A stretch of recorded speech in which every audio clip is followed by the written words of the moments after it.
اب ہم ایک نئے باب میں آ گئے ہیں۔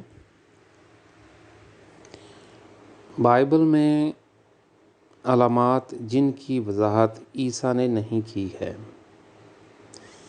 Symbols in the Bible which Jesus did not explain۔ والدین کبھی بھی اپنے بچوں سے علامتی زبان میں بات نہیں کریں گے کیونکہ یہ غلط فہمی کی طرف جاتا ہے۔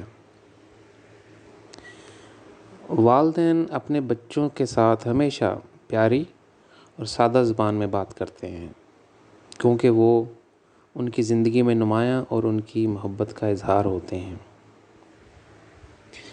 خدا کو انسانوں کو تخلیق کرنے میں خربوں سال لگے۔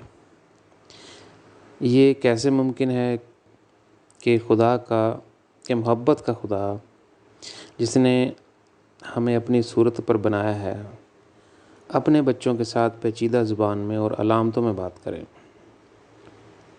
یہ انہیں گمراہ کرے گا اور ان کے زوال کا سبب بنے گا۔ وہ تاریک جہانوں میں یا جہنم کی بدترین جگہوں پر اختتام پذیر ہوں گے جہاں انہیں مصائب اور درد کو برداشت کرنا ہوگا۔ اگر میں ذاتی طور پر خدا سے نہ ملا ہوتا تو شاید میرا دماغ سوچنے کے لیے اس غلط سمت میں چلا جاتا۔ مجھے خدا سے ملنے کے بہت مواقع ملے اور ہر بار میں ٹوٹے دل کے خدا سے ملا۔ اس نے خود بھی اور فرشتوں نے بھی مسلسل کوشش کی ہے کہ انسان جہنم میں داخل نہ ہوں۔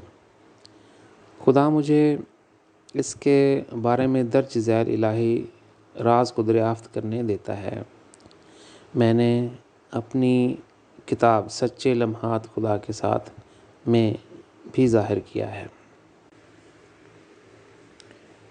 کیا خدا قادر مطلق ہے؟ Is God Almighty؟ ایک حیرت انگیز حقیقت سامنے آ گئی۔ اب تک مذاہب کے بانیوں نے صرف یہ اعلان کیا ہے کہ خدا قادر مطلق ہے، تاہم انہوں نے عیسائیت کو یہ نہیں بتایا کہ قادر مطلق ہونے کا کیا مطلب ہے اور یہ کہاں تک جاتا ہے۔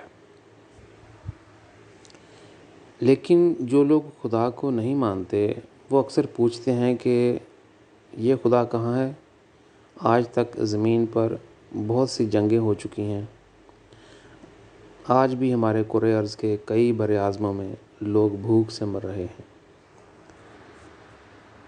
خاص کر بچے۔ حادثات، بدقسمتی اور ہر روز طرح طرح کی بیماریاں انسان کا پیچھا کر رہی ہیں۔ ہمارے پیارے بد نصیبی سے مرتے ہیں۔ یہ خدا کہاں ہے؟ وہ ہماری مدد کیوں نہیں کرتا؟ بہت سے مذہبی بانیوں کو بالواسطہ یا بلا واسطہ جواب ملا ہے کہ بنی نوع انسان نے اپنا گھر کھو دیا۔ انہیں اپنی بنیادیں خدا میں واپس تلاش کرنا ہوں گی۔ مثلاً بدھ، یسایہ، عیسیٰ، محمد اور بہت سے انبیاء کو جواب ملا ہے کہ مثالی دنیا کا نیا ماحول کیسے پیدا ہوتا ہے۔ مثالی دنیا واقع ہوگی۔ اس کے برعکس انسان نے اپنی زندگی میں ہر غلط قدم اپنے لیے، اپنے بچوں کے لیے اور اس دنیا کے لیے بدقسمتی کو دعوت دینے کے لیے اٹھایا۔ تکلیف دہ سچائی یہ ہے کہ لوسیفر نے ان کی آنکھوں میں چربی ڈال دی۔ اس نے خوشی کا راستہ چھوڑ دیا اور وہ مزید بنی ہوئی انسان کو اس کی ایڈز عطا کی گئی۔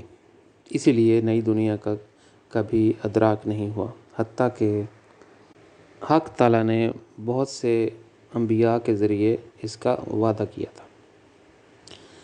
انسانوں نے اپنے حصے کی 5% ذمہ داری پوری، یہاں تک کہ یہ ان کے لیے بہت زیادہ ہے۔ خدا نے ہمیشہ اپنی 95% ذمہ داری پوری کی ہے اور اس سے بھی زیادہ۔ مزید جوابات جو میں نے اپنی پہلی کتاب میں دیے ہیں، اس کا نام ہے خدا ایک دکھائی دینے والا خدا ہے جو انسانیت پہ ایک مرئی خدا کے طور پہ ظاہر ہوتا ہے۔ میں اس سوال کی طرف واپس آتا ہوں، کیا خدا قادر مطلق ہے جس طرح مذہبی بانیوں نے اسے بیان کیا ہے؟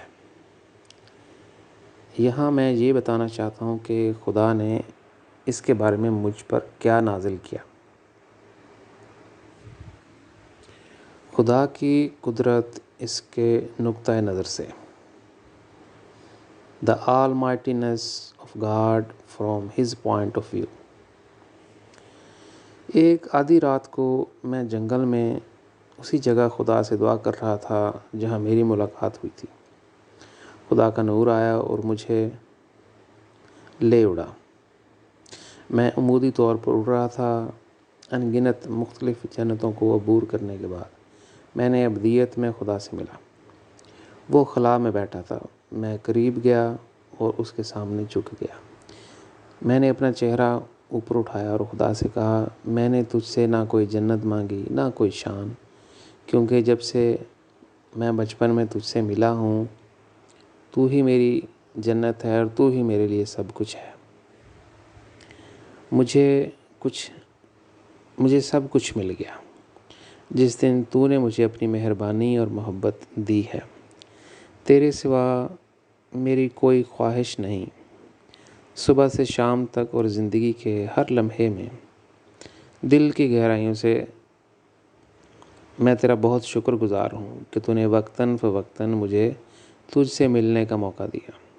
خدا میرے قریب آیا، میری پیشانی اور پھر میرا ماتھا چوما۔ اس نے مجھے بیٹھنے دیا۔ اس کے قریب اس نے مجھ سے کہا، کوئی لفظ تم سے میری محبت کا اظہار نہیں کر سکتا۔ تو ہمیشہ میرے لیے سورج کی روشنی کی طرح رہے گا، کیونکہ تو نے دوسرے انسانوں اور انبیاء کی طرح مجھ سے کسی چیز کی شکایت نہیں کی۔ جب تم بچپن میں تھے میں نے وہ دن دیکھا ہے جب میں تمہیں چنوں گا۔ تیری ساری زندگی کسی بھی تاریک حالات میں اور تو جس دکھ اور غم سے گزرا اور تو نے میری منشا کی خاطر جو کچھ بھی قربان کیا، تو ہمیشہ مجھے خوش رکھنا چاہتا تھا۔ میں تیرے دل کے گہرے دائروں کے اندر تک چلا گیا جہاں کوئی نہیں دیکھ سکتا۔ میں نے دیکھا ہے کہ میں تیری جنت ہوں اور میرے سوا تیری کوئی آرزو نہیں۔ یہ سچ ہے، تم نے مجھ سے اپنے لیے بھی دوسرے انبیاء کی طرح کچھ نہیں مانگا۔ تو نے مجھ سے غیر مشروط محبت کی ہے اور غیر مشروط طور پر میری منشا کے لیے جیا ہے۔ بنی نوع انسان کے لیے تیری خدمت بھی غیر مشروط ہے۔ میں تجھ سے بہت خوش ہوں کہ تو بنی نوع انسان کو اپنے خاندان اور اپنے عیال کے طور پر دیکھتا ہے۔ جس کے پاس ایسا دل ہوگا وہاں میری محبت بسے گی۔ میں بنی نوع انسان اور دیگر مخلوقات کی دلوں میں بہت گہرائی میں جاتا ہوں جو تخلیق کے مختلف حصوں میں رہ رہے ہیں۔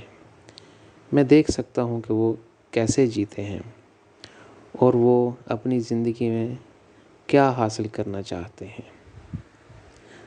اپنے دماغ اور دل کے مطابق وہ اپنی زندگی کو کچھ مقاصد دیتے ہیں۔ پس روحانی زندگی میں وہ اپنے پھلوں سے دیکھ سکتے ہیں جس مقصد کے لیے انہوں نے زندگی گزار دی ہے۔ اکثر اوقات جس طرح سے وہ اپنی زندگی گزارتے ہیں ان کے مقصد کا مجھ سے کوئی تعلق نہیں ہوتا۔ انہیں اب تک جو بھی نیکی ملی ہے یہ میری طرف سے ہے۔ انہیں جو بھی نحوست اور برائی ملی ہے اس کے وہ خود ذمہ دار ہیں، کیونکہ انہوں نے اس سمت میں یہ قدم اٹھایا۔ یہی نہیں بلکہ انہوں نے اپنے بچوں اور نسلوں کے لیے بہت سی پیچیدگیاں اور بدنصیبیاں پیدا کی، اس لیے کہ وہ ایک دوسرے سے گہرے جڑے ہوئے ہیں۔ تاہم میں نے تمہیں اس لیے بلایا ہے کہ میں تمہیں ایک راز سونپنا چاہتا ہوں۔ میں نے تم پہ یہ راز تمہاری پہلی کتاب خدا ایک دکھائی دینے والا خدا ہے جو انسانیت پہ ایک مرئی خدا کے طور پہ ظاہر ہوتا ہے اس کتاب میں کیا تھا، لیکن تم اسے پوری طرح سے نہیں سمجھ پائے، اس لیے میں نے تمہیں مزید معلومات دینے کے لیے بلوایا۔ تمہیں یاد ہے جب کوہ مقام میں مجھ پر ان گنت دائروں کا غلبہ تھا، میں نے ان تاریک خولوں سے باہر آنے کے لیے میرے شعور اور دماغ کی طاقت کا استعمال کیا۔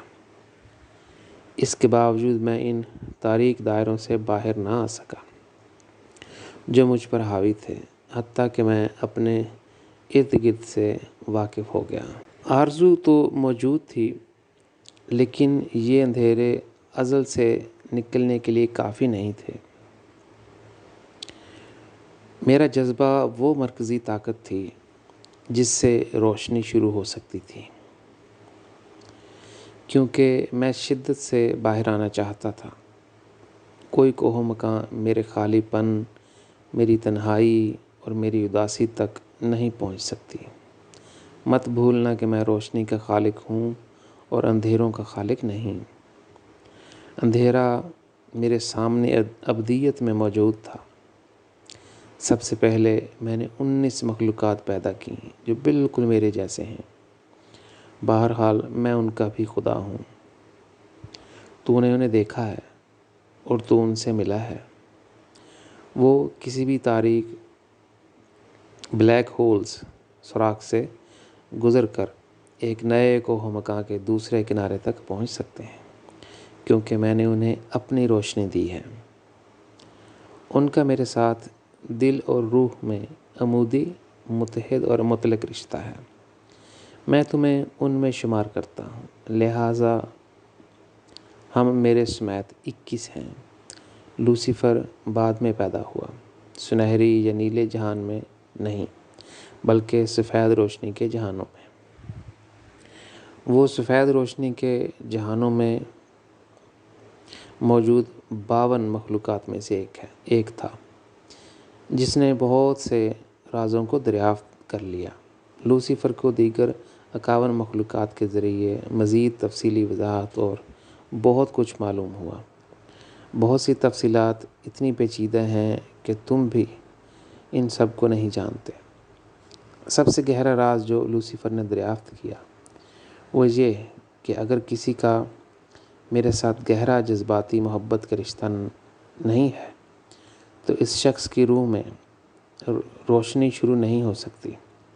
اس نے یہ بھی معلوم کیا کہ وہ مخلوق کے مختلف حصوں میں مخلوقات اور میرے درمیان گہری جذباتی محبت کی بنیادوں کو کیسے کاٹ سکتا ہے۔ وہ ان تخلیقات کو مجھ سے الگ کر سکتا ہے، اور وہ ان تاریک عناصر کو بھی ان کی ارواح میں لا سکتا ہے جو انہیں نچلے جہان میں لے آتے ہیں۔ تو لوسیفر اب ان کا رب ہو سکتا ہے۔ وہ اپنے اندر ایک تاریک عناصر کو لے آیا جو اندھیرے ازل سے مجھ پر حاوی تھے۔ جب میری روشنی تاریک جہانوں میں اور جہنم میں مختلف مخلوقات اور بنی نوع انسان کی طرف جاتی ہے تو میں انہیں مقناطیس کی طرح کھینچ نہیں سکتا، کیونکہ ان کے اندر اندھیرا ہوتا ہے۔ اگرچہ میں نے تمام مخلوقات، بنی نوع انسان اور ان گنت مخلوقات کو تخلیق کیا ہے، لیکن میری مقناطیسی کشش ثقل ان مخلوقات اور بنی نوع انسان پر کام نہیں کرتی جن کی لوسیفر کے ساتھ تاریک بنیادیں ہیں۔ میں انہیں روشنی میں بلند جنتوں تک نہیں پہنچا سکتا۔ میں ان تاریک جہانوں میں جاتا ہوں، لیکن میں ان کی مدد نہیں کر سکتا۔ میرا دل ٹوٹ گیا ہے اور مجھے تمہیں بتانا ہے کہ میں کبھی بھی اپنی قادر مطلق طاقت کا استعمال نہیں کروں گا، جیسا کہ مذاہب بیان کرتے ہیں۔ اگر میں چاہوں تو میں لوسیفر اور ان تمام تخلیقات کو تباہ کر سکتا ہوں، لیکن میرے اندر والدین کا دل ہے، اس لیے میں ایسا نہیں کرتا۔ ان ارواح اور مخلوقات کو تباہ کرنا نجات نہیں ہوگا۔ میرے اندر ایک کشمکش پیدا ہو جائے گی جب میں اپنی تخلیق اور اپنی مخلوقات کو تباہ کر دوں گا۔ مستقبل میں جب بھی میں ایک نئی تخلیق اور نئی مخلوقات کو تخلیق کروں گا، وہ دیکھ سکیں گے کہ میں تنازع اور تضاد کا خدا ہوں۔ جب وہ میری طرف بڑھیں گے، انہیں پتہ چل جائے گا کہ میں نے ماضی میں اپنی تخلیق اور اپنے پیاروں کو تباہ کیا تھا۔ میں نے تمہیں صرف ایک وضاحت دی ہے کہ کیا ہوگا، لیکن میں ایسا کبھی نہیں کروں گا۔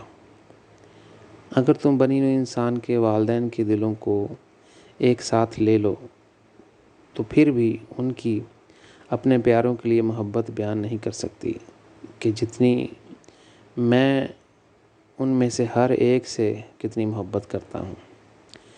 میں محبت کا سرچشمہ ہوں، اور میں نے محبت کا ہر وہ رشتہ دیا جسے بیان کیا جا سکتا ہے۔ وہ ایک خاندان میں ان تمام محبتوں کا تجربہ کر سکتے ہیں۔ لاتعداد ابدیتیں اور تخلیقات ہیں جہاں مختلف نوعیت کے انسان رہ رہے ہیں۔ میں نے ان تخلیقات کو بھی والدین کے دل کا اظہار دیا۔ جب بھی انسان اور دوسری مخلوقات مجھے پورے دل سے پیار کریں گے اور میں ان کی محبت کا موضوع بن جاؤں گا، تب روشنی کے عناصر کے لین دین سے ان کی ارواح میں نور آ جائے گا۔ وہ مجھ سے جتنی گہری محبت کرتے ہیں، اتنے ہی زیادہ روشنی والے عناصر ان کی ارواح میں آتے ہیں۔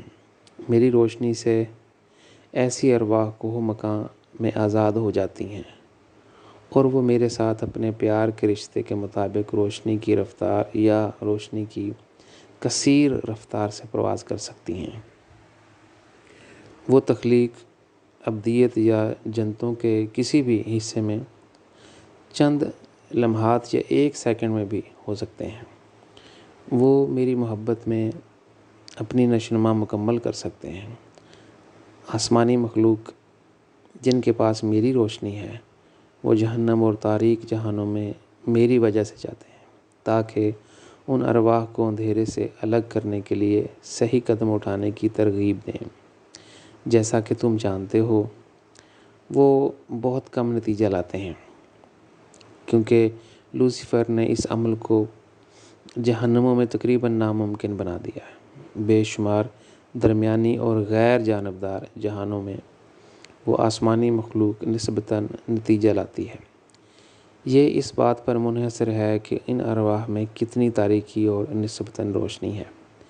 تم بہت سے راز جانتے ہو۔ صحیح وقت آنے پر تمہیں اپنے بنی نوع انسان ساتھیوں کے ساتھ ان کا اشتراک کرنا چاہیے۔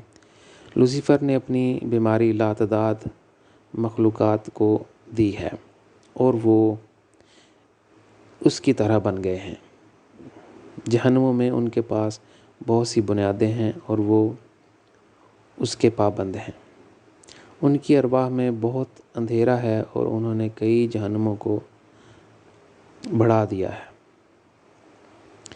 اس لیے میں نے بہت سی ظاہری تخلیقات کیں اور ارواح کو جسم دینے کا عمل شروع کیا۔ اس طرح وہ اپنی ارواح کے اندھیرے کو کم سے کم وقت میں نکال سکتے ہیں۔ تاہم زمین پر اور تخلیق کے مختلف حصوں میں بھی لوسیفر نے بنی نوع انسان اور دیگر مخلوقات کو الجھا دیا ہے۔ یہ سلسلہ ایک بہت وسیع سطح پر پھیلا ہوا ہے، اس لیے وہ اپنی دنیاوی زندگی کو ضائع کر رہے ہیں، مختلف دنیاوی مقاصد کے لیے شکار کر رہے ہیں، اور میرے ساتھ اپنے خالق کے اس اصل مقصد کو بھول چکے ہیں۔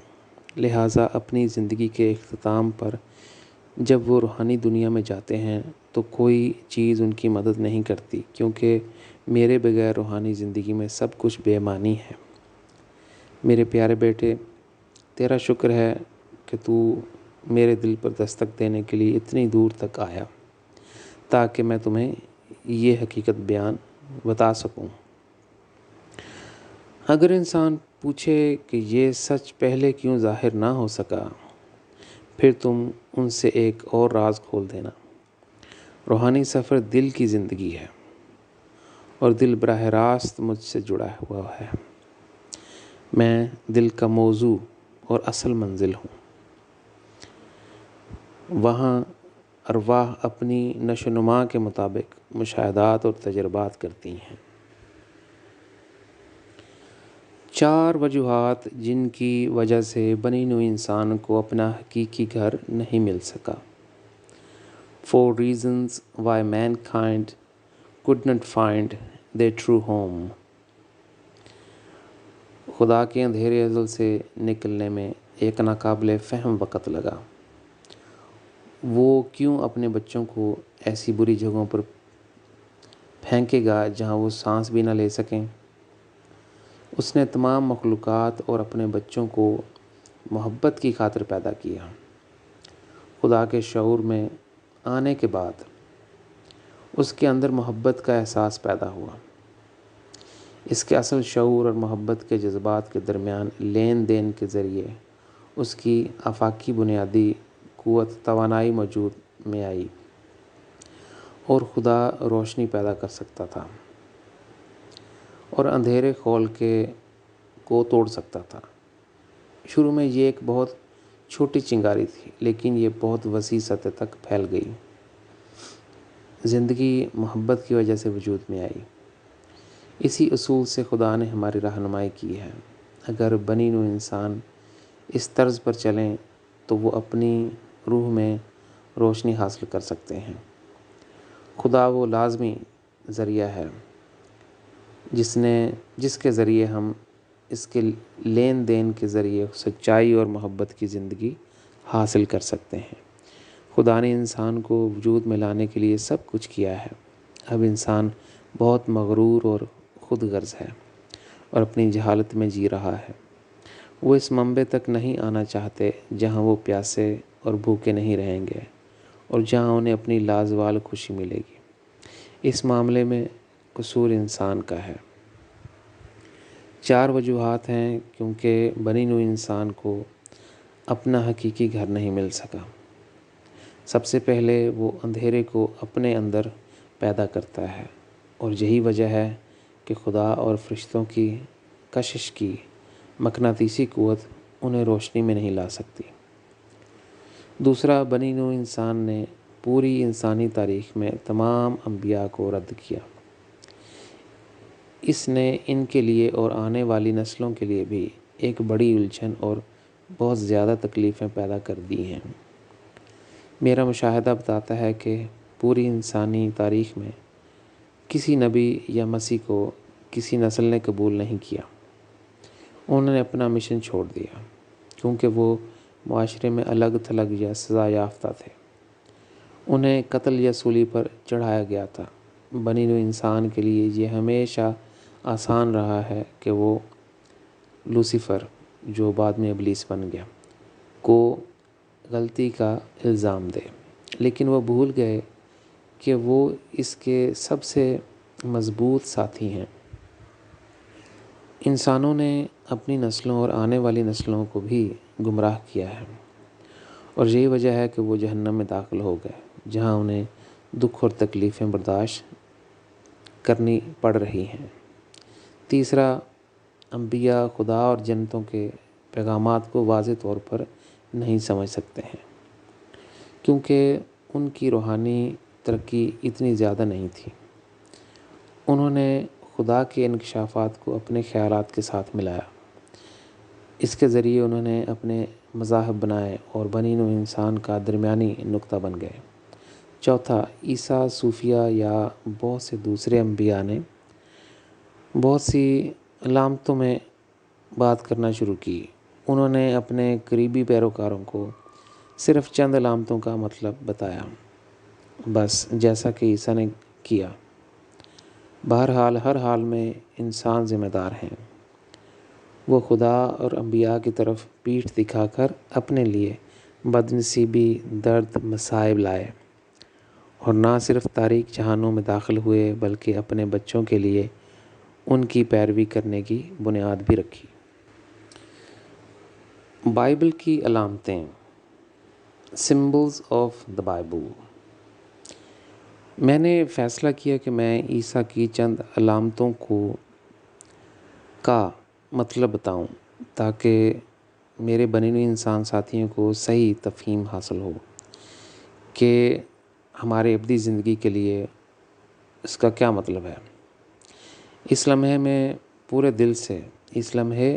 پورے دل سے دعا کرتا ہوں کہ انسان اس کتاب کے لیے مثبت رہے اور خدا مجھے وہ صحیح الفاظ عطا کرے جس کے معنی میں بیان کر سکوں۔ میں بنی نوع انسان کی رہنمائی اور مدد کرنا چاہتا ہوں کہ وہ سب سے سادہ اور آسان طریقے سے اپنی روحانی خوشی کے لیے خدا کے پاس آ سکیں۔ ہم سب خدا کے بچے ہیں اور اس کی نظر میں ہر بچے کی قدر و قیمت ایک جیسی ہے۔ آج ہو یا آنے والا کل، ہر کسی کو اپنی زندگی کے اصل مقصد اور محبت کے لازمی ذریعے سے آشنا ہونا چاہیے۔ میں اپنے دل کی گہرائیوں سے ہر انسانی روح اور ان تمام مخلوقات کے لیے دعا کرتا ہوں جو کوہ و مقاں کے مختلف حصوں میں رہتے ہیں کہ وہ خدا کے ساتھ اپنی روحانی خوشی حاصل کر سکیں۔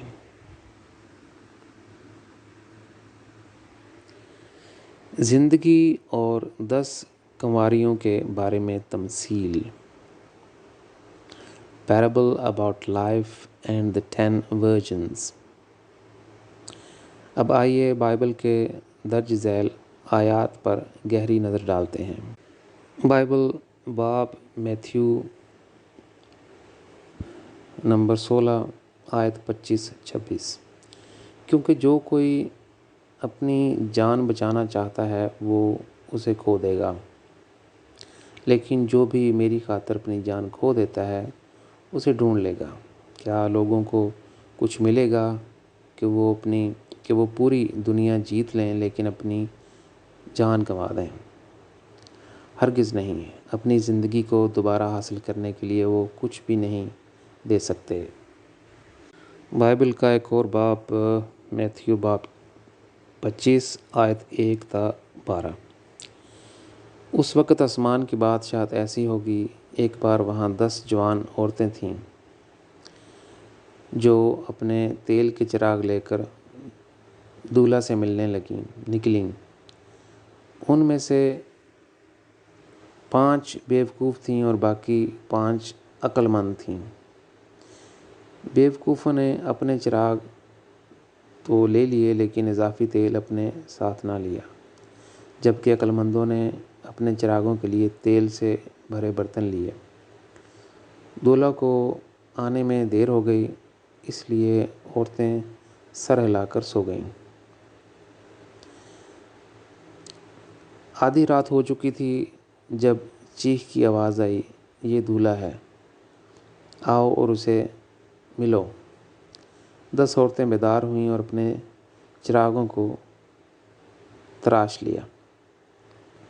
اب احمقوں نے عقل مندوں سے کہا، ہمیں آپ کے تیل میں سے کچھ لینے دیں کیونکہ ہمارے چراغ بجھ رہے ہیں۔ نہیں، واقعی، عقل مندوں نے جواب دیا، تمہارے اور ہمارے لیے کافی نہیں ہے۔ دکان پر جاؤ اور اپنے لیے کچھ خرید لو۔ چنانچہ نادان عورتیں کچھ تیل خریدنے چلی گئیں، اور جب وہ چلی گئیں تو دولہا آن پہنچا۔ وہ 5 جو تیار تھیں اس کے ساتھ شادی کی دعوت میں گئیں اور دروازہ بند کر دیا گیا۔ بعد میں دوسری خواتین بھی آ گئیں، جناب صاحب ہمیں اندر آنے دو۔ وہ چلایا، یقینی طور پر نہیں، میں تمہیں نہیں جانتا۔ دولہے نے جواب دیا، دونوں علامتوں کی اہمیت روحانی زندگی کی ایک ہی سمت میں اشارہ کرتی ہے۔ پہلی علامت دوسری علامت سے زیادہ آسان معلوم ہوتی ہے۔ اب میں پہلی علامت کے مواد کی وضاحت کروں گا۔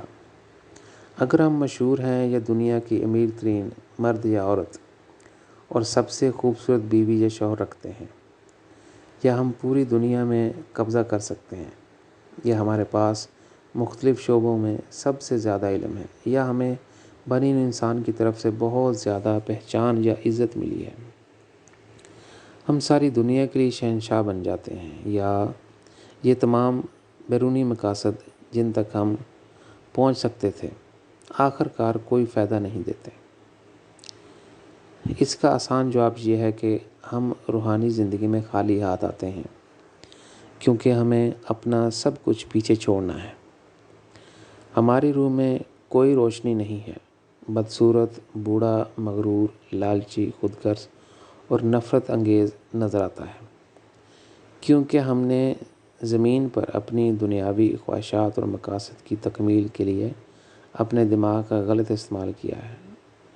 کم و بیش ہم اپنے ابدی مقاصد سے جڑے بغیر اپنے جسم کے مقاصد کے لیے جی رہے ہیں۔ دوسری علامت میں دولہا کا مطلب وہ خوشخبری ہے جو ہمیں ملتی ہے جب ہم زمین پر جانتے ہیں خدا نے ہمیں زمین پر بھیجا اور ہمیں ظاہری جسم دیا کہ ہم اپنی روحانی نشوونما کو کم سے کم وقت میں حاصل کر سکتے ہیں، کیونکہ روحانی زندگی میں یہ بہت سست عمل ہے۔ ایک روح کو روحانی دنیا میں 30 ملین سال درکار ہوں گے تاکہ وہ اس روحانی نشوونما تک پہنچ سکے جو وہ زمین پر ایک ظاہری جسم میں 80 سالوں میں پہنچ سکتی ہے۔ اب میں ان 10 کنواریوں کی طرف آتا ہوں جو تیل کے 10 چراغ لے کر جا رہی تھیں۔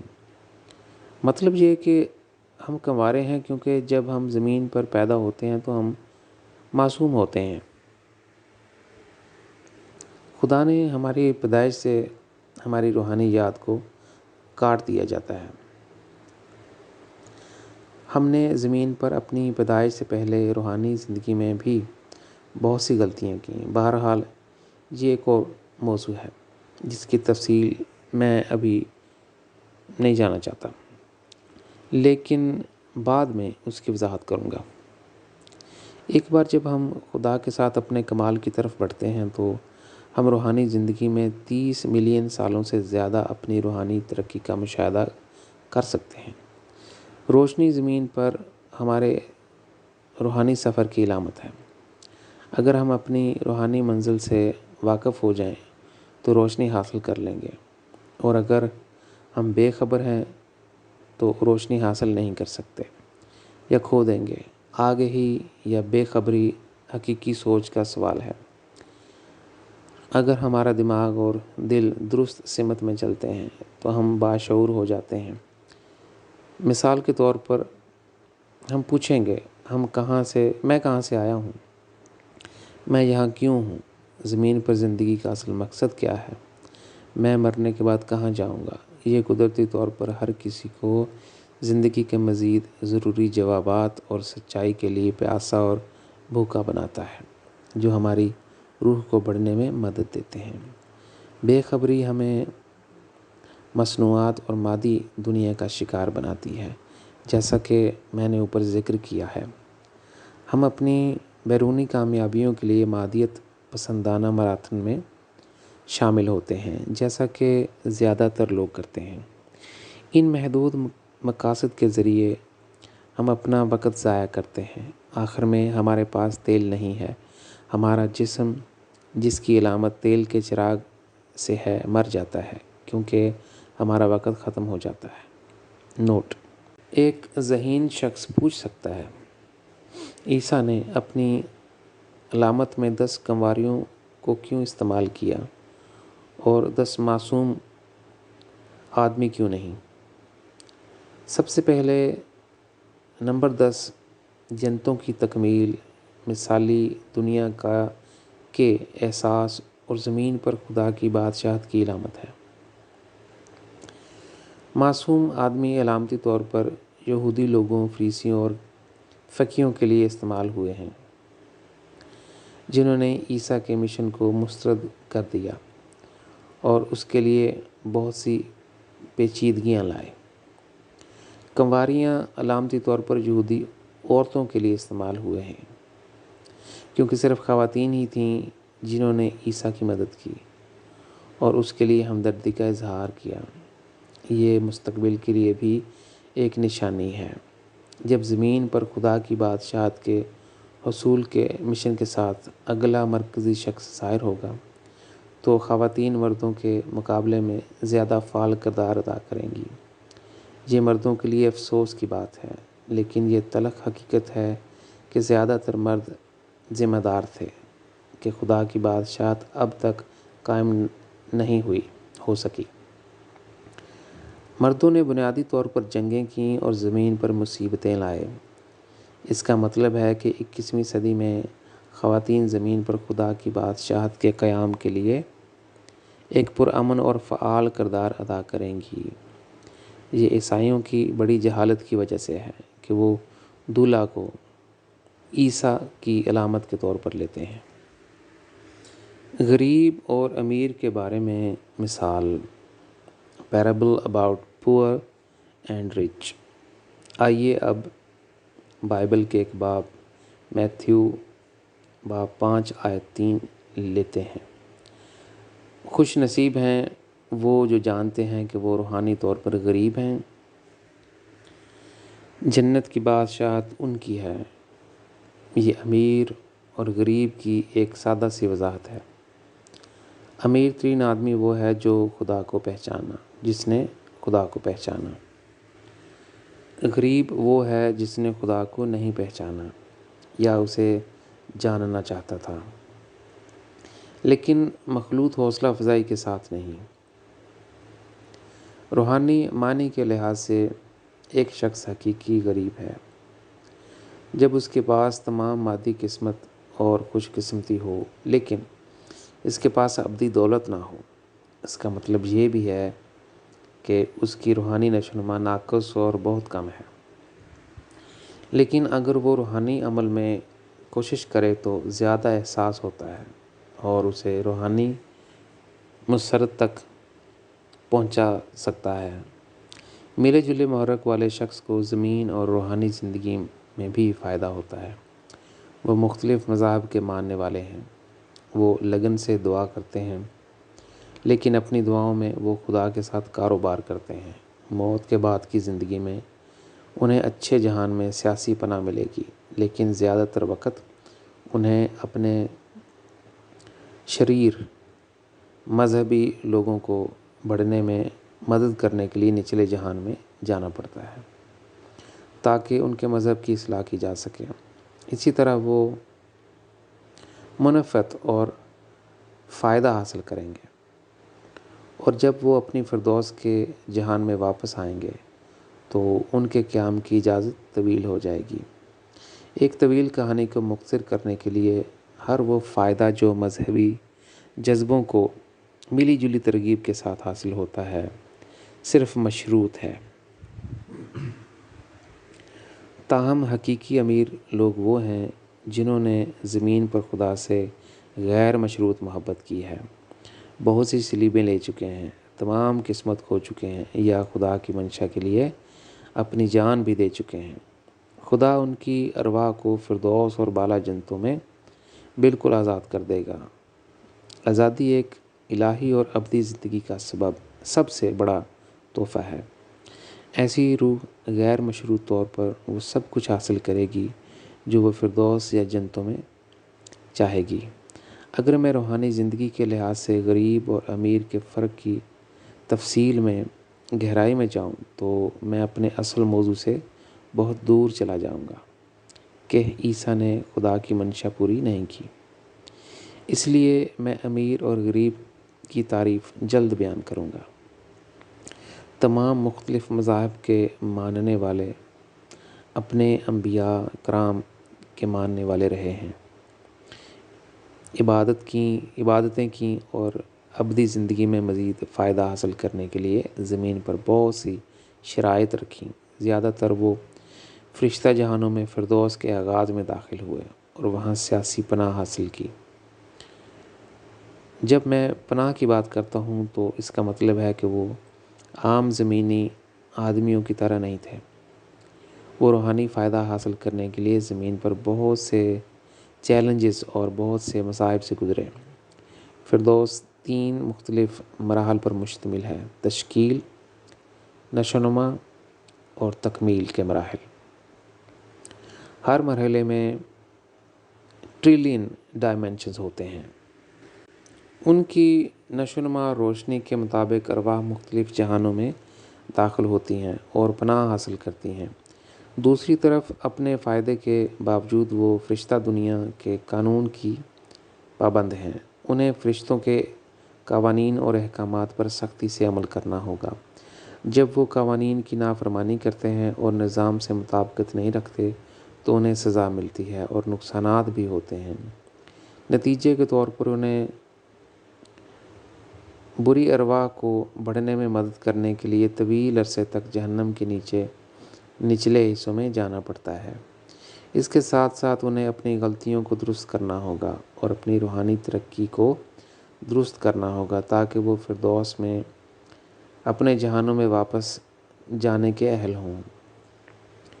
زیادہ تر یہ عمل بہت مشکل اور پیچیدہ ہوتا ہے اور ارواح کے لیے بہت سے چیلنجز لاتا ہے۔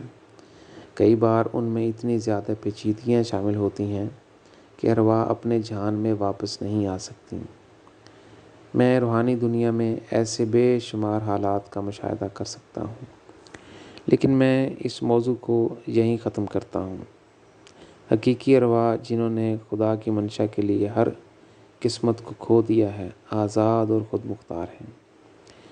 وہ فرشتوں کے قانون اور نظام کے ماتحت نہیں ہیں، بلکہ وہ فرشتوں اور اعلیٰ مخلوقات پر اختیار رکھتے ہیں۔ اس لیے ایسی ارواح بہت خوش قسمت ہیں کیونکہ خدا خود انہیں ابدی زندگی میں آزاد کرتا ہے۔ وہ ان کو اپنی سانس دیتا ہے اور جب وہ سانس لیتے ہیں تو روشنی نکلتی ہے اور ان کے اندر چلی جاتی ہے۔ وہ فردوس یا جنتوں کے کسی جہان میں زیادہ دیر ٹھہرنا نہیں چاہتے ہیں، یہاں تک کہ وہ سب خوشیوں اور حیرتوں سے بھر جاتے ہیں۔ وہ ایسی چیزوں میں کم دلچسپی رکھتے ہیں، لیکن وہ ہمیشہ خدا کے نقش قدم کو تلاش کرنا چاہتے ہیں اور ان جگہوں کی تلاش میں رہتے ہیں جہاں خدا دکھائی دیا یا جہاں انہیں اس کی یادگاریں مل سکیں۔ خدا اب بھی فردوس اور جنتوں میں زیادہ سے زیادہ جہانوں کے ساتھ ساتھ نئی ابدیتیں تخلیق کر رہا ہے جہاں کوئی وجود نہیں پہنچ سکتا۔ مجھے یہ کہنا ہے کہ جب میں بتاتا ہوں تو مجھے شرمندہ ہونے کی ضرورت نہیں ہے کہ خدا نے میرا نام ان ارواح کی فہرست میں سب سے اوپر رکھا جو اس کے لیے غریب تھے۔ میری زندگی کا خلاصہ خدا کی ذات رہی ہے۔ خدا نے مجھے کئی بار اپنا نور دیا ہے۔ ایک خاص موقع پر خدا فردوس کے بلند ترین جہانوں میں ایک پہاڑ کی چوٹی پر کھڑا تھا۔ جب اس نے مجھے دیکھا تو اس نے اپنی روح کو ہلایا اور اس کی روح سے بہت سے نور کے گولے نکلنے لگے۔ وہ مختلف سمتوں میں چلے گئے۔ خدا نے مجھے کہا کہ ان کے پیچھے اڑ کر ان کو اپنی روح میں لے جاؤں۔ میں نے خدا سے کہا میں اتنی اطراف میں اور اتنی رفتار سے نہیں اٹھ سکتا۔ جب خدا نے یہ سنا تو اس نے تمام نوری گولوں کو حکم دیا کہ وہ واپس آ کر میری روح کا حصہ بن جائیں۔ وہ سب واپس آئے اور میرے منہ سے میری روح میں داخل ہوئے۔ اسی لمحے خدا مسکرایا اور کہا اب تم میری طرح ایک ہی وقت میں مختلف سمتوں میں اٹھ سکتے ہو۔ عام طور پر کوئی شخص صرف جنوب، شمال، مغرب یا مشرق کی طرف ہی اٹھ سکتا ہے، لیکن خدا نے مجھے پلک جھپکتے ہی ایک ہی وقت میں 24 مختلف سمتوں میں پرواز کرنے کی صلاحیت دی ہے۔ ایسا حیرت انگیز فضل آپ کی زندگی میں ایک بار آتا ہے۔ اس لیے میں خدا کی منشا کے لیے اپنے مشن کو زمین پر اس کی بادشاہت کو صلیب کے طور پر نہیں دیکھ سکتا۔ مجھے ہر کراس میں محبت کا ایک راز نظر آتا ہے اور خدا کی خوشی میرا انتظار کر رہی ہے۔ ہر روح اتنی ہی خوشی حاصل کر سکتی ہے اگر وہ خدا کی طرف اور اس کی منشا کے لیے سفر کرے۔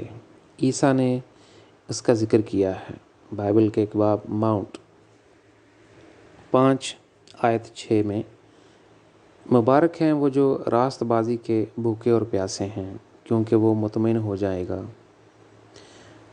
جسایہ نے کہا کہ خدا کی بادشاہت میں ہر وہ چیز جس کے لیے لوگ دعا کرتے ہیں یا ان کے دلوں کے ذریعے اظہار ہمارے آسمانی والدین کے لیے ہوگا۔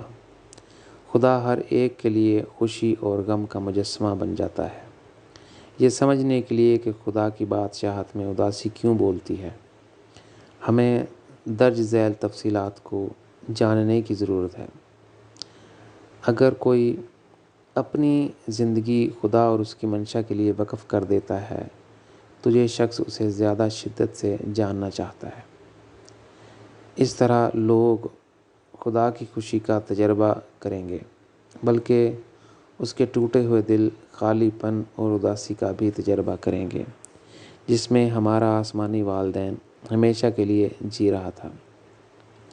اس لیے ہم یہاں خدا کے دکھ کی بات کر رہے ہیں، جس کا انسانوں کے دنیاوی دکھ سے کوئی تعلق نہیں ہے۔ مجھے اس کتاب کے مصنف کو مسیح اور خدا کا دل کہا گیا ہے، تاکہ انسانیت اور ابدی زندگی کی دیگر تخلیقات کو ہر حال میں گھر واپسی کا راستہ تلاش کرنے میں مدد کی جا سکے۔ انسانیت اور دیگر تمام مخلوقات سے خدا کی محبت غیر مشروط ہے۔ ہم اس سے یہ سیکھ سکتے ہیں جب ہم روحانی زندگی میں بھوک اور پیاس کی بات کرتے ہیں تو ہمیں سب سے پہلے یہ جان لینا چاہیے، مذاہب خدا کو دیکھے بغیر اس پر یقین کرنا سکھاتے ہیں۔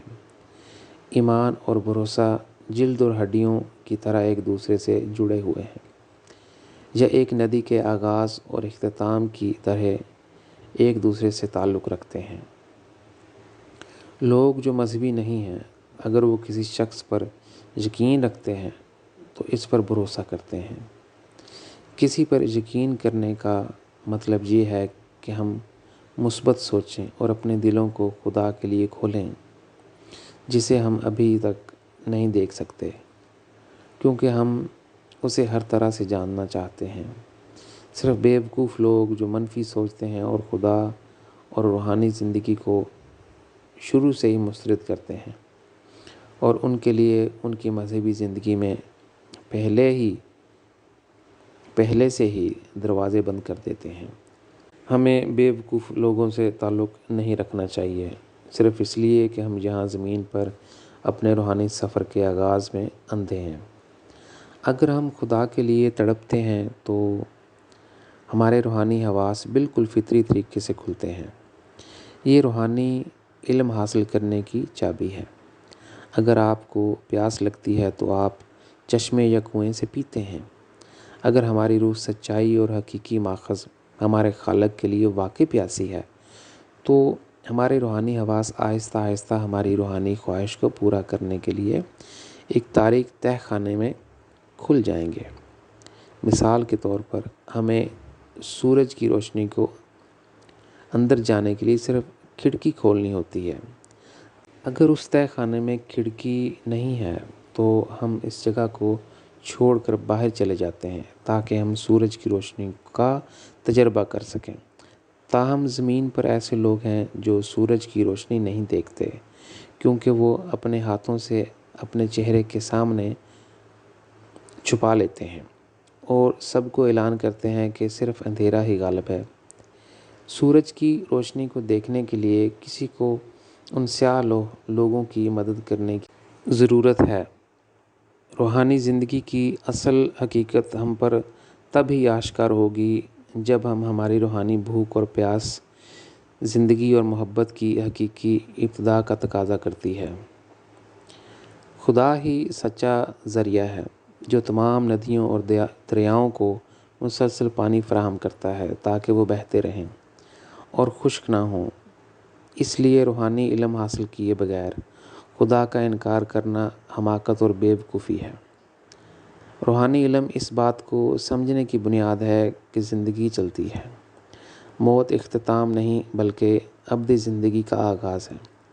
خدا کو جاننے کا مطلب ہے کہ ابدی زندگی میں مزید مشاہدہ کرنے اور محسوس کرنے کے قابل ہونا۔ یہ بالآخر ہماری روشنی کو زیادہ قیمتی بنا دیتا ہے۔ مثال کے طور پر اگر گرتی ہوئی دنیا میں ہم چوٹ لگنے کے خوف سے کسی کے لیے اپنا دل نہیں کھولتے، کیونکہ ہمیں بہت سے برے تجربات ہوئے ہوتے ہیں، ہم اپنے خاندان، اپنے والدین، بھائی بہنوں یا دوستوں پر اجنبیوں سے زیادہ بھروسہ کرتے ہیں، کیونکہ ہم ان سے جذباتی طور پر جڑے ہوتے ہیں اور انہیں اچھی طرح جانتے ہیں۔ ہم نے زیادہ تر وقت ان کے ساتھ گزارا۔ میں ضمانت دیتا ہوں کہ یہ خدا کے معاملے میں مختلف ہے۔ اگر خدا پر اندھا بھروسہ کر سکتے ہیں، آپ خدا پر اندھا بھروسہ کر سکتے ہیں اور اپنے دل کو کھول سکتے ہیں، چاہے آپ اسے نہیں دیکھ سکتے۔ وہ ہمیں کبھی مایوس نہیں کرے گا۔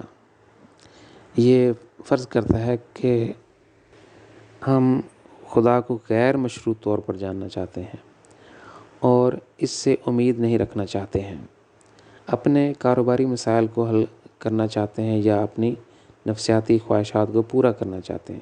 زیادہ تر پیروکار، چاہے وہ کسی بھی مذہب سے تعلق رکھتے ہوں، بس دعا کرتے ہیں، اے خدا مجھے یہ دے یا مجھے وہ دے۔ وہ صرف لالچی ہیں۔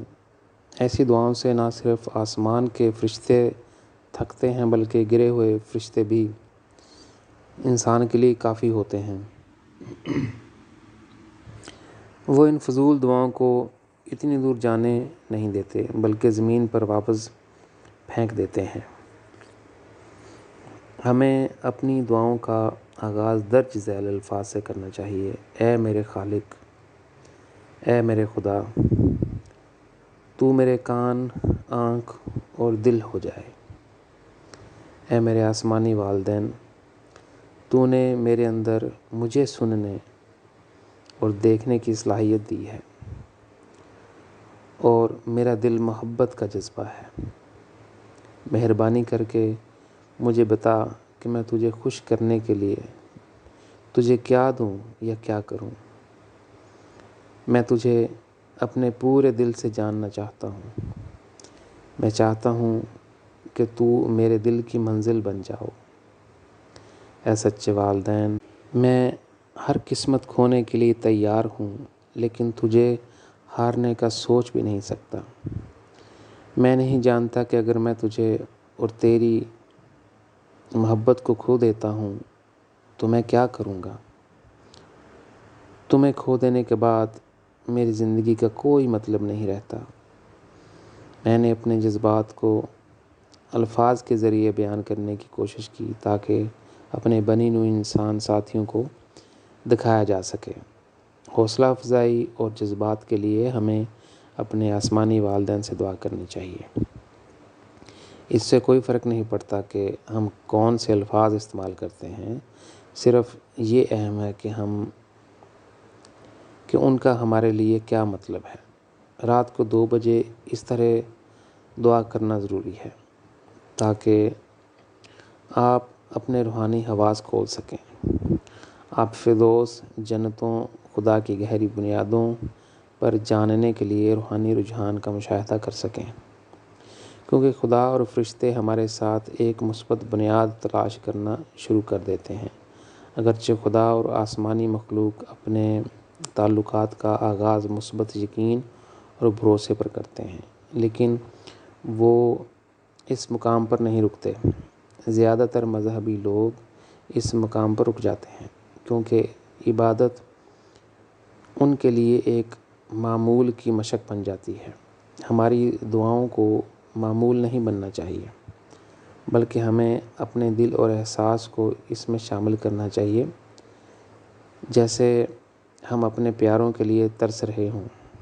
اگر ہم معروف انبیاء کی زندگی پر نظر ڈالیں تو ہم دیکھ سکتے ہیں کہ ان سب کا ایک ہی وجود ہے۔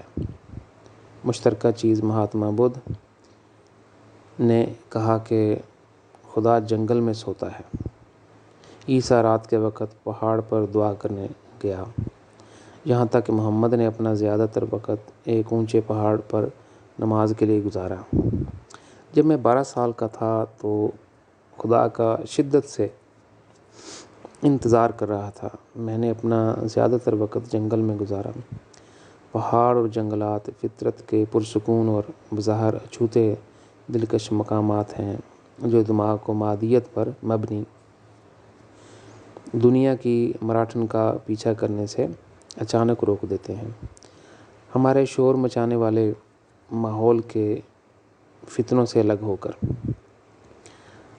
ہمارا دماغ سکون کی حالت میں داخل ہو رہا ہوتا ہے۔ ایسے پرسکون اور خاموش لمحے میں ہمارے دل کی زندگی اور کائنات کے ضروری سوالات کے بارے میں سوچنے کا موقع ملتا ہے۔ مادی دنیا کا ہمارا مصروف غیر ضروری شیڈول اس وقت رک جاتا ہے جب ہم جوابات تلاش کرتے ہیں، جیسے میں کہاں سے آیا ہوں، میں یہاں کیوں ہوں، یا کیا موت کے بعد زندگی ہے۔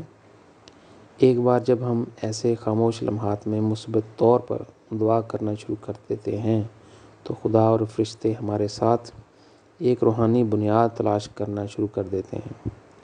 لیکن ہمیں اپنے اکثر مذہبی بنی نوع انسان ساتھیوں کی طرح وہاں نہیں رکنا چاہیے، جن کی عبادت ایک بے معنی اور غیر اہم عادت بن چکی ہے۔ ہمیں اپنی دعاؤں میں اپنے دل اور احساس کو اس طرح شامل کرنا چاہیے جیسے کوئی اپنے پیاروں کے لیے ترس رہا ہو۔ اگرچہ خدا اور جنتیں ہمارے ساتھ اپنے تعلقات کا آغاز مثبت یقین اور بھروسے سے کرتے ہیں، لیکن وہ اسے اس سطح پر ختم نہیں کرنا چاہتے۔ ہماری جذباتی دعائیں اور محبت خدا اور روحانی زندگی کے دروازے کھول دیتی ہے۔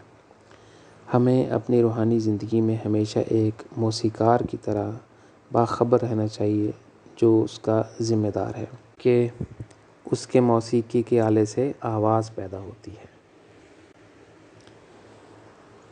روحانی زندگی کی 7 چابیاں 7 keys of spiritual life۔ خدا کے حیرت انگیز فضل میں اس نے ہمیں 7 چابیاں دی ہیں۔ ان میں سے کوئی بھی دوسرے کی طرح نہیں ہے، منفرد ہیں۔ وہ موسیقی کے آلات کی طرح جو بہت مختلف طریقوں سے آواز پیدا کرتے ہیں، لیکن موسیقی کے آلے سے آواز پیدا نہیں ہوتی۔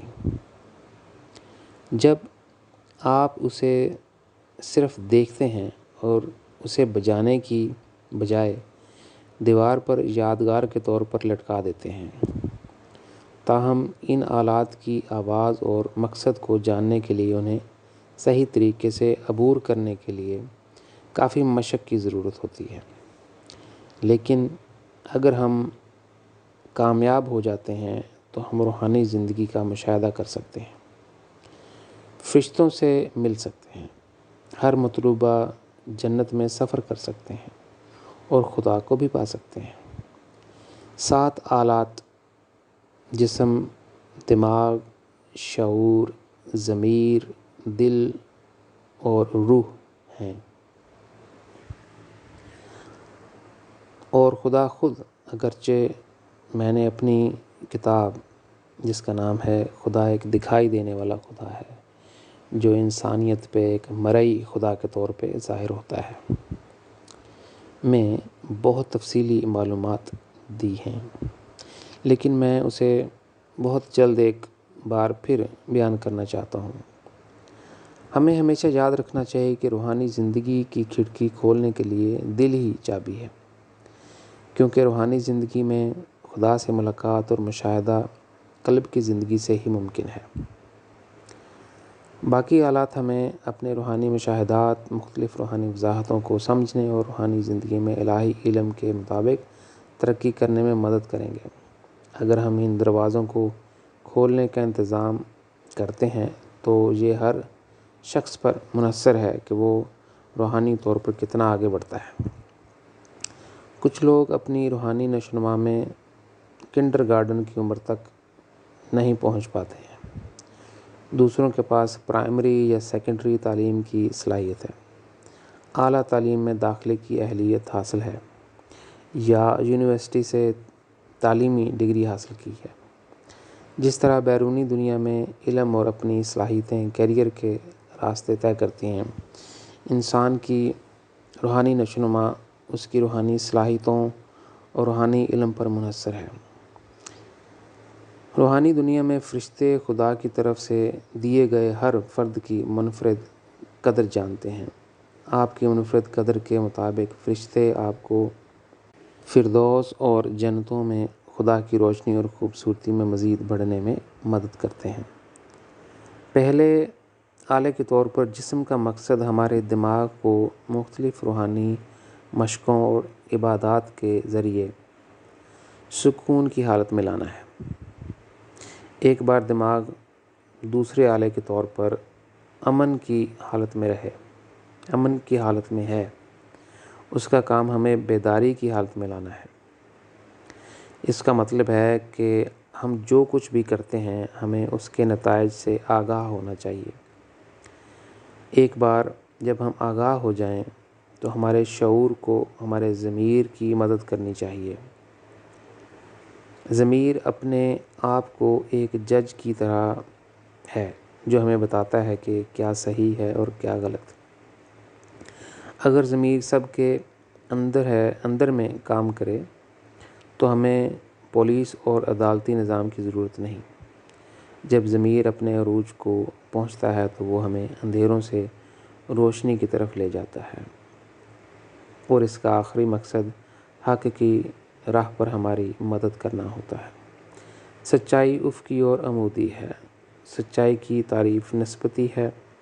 جو شخص بیماری کی وجہ سے مر رہا ہے اس کے لیے سچائی صحت ہے۔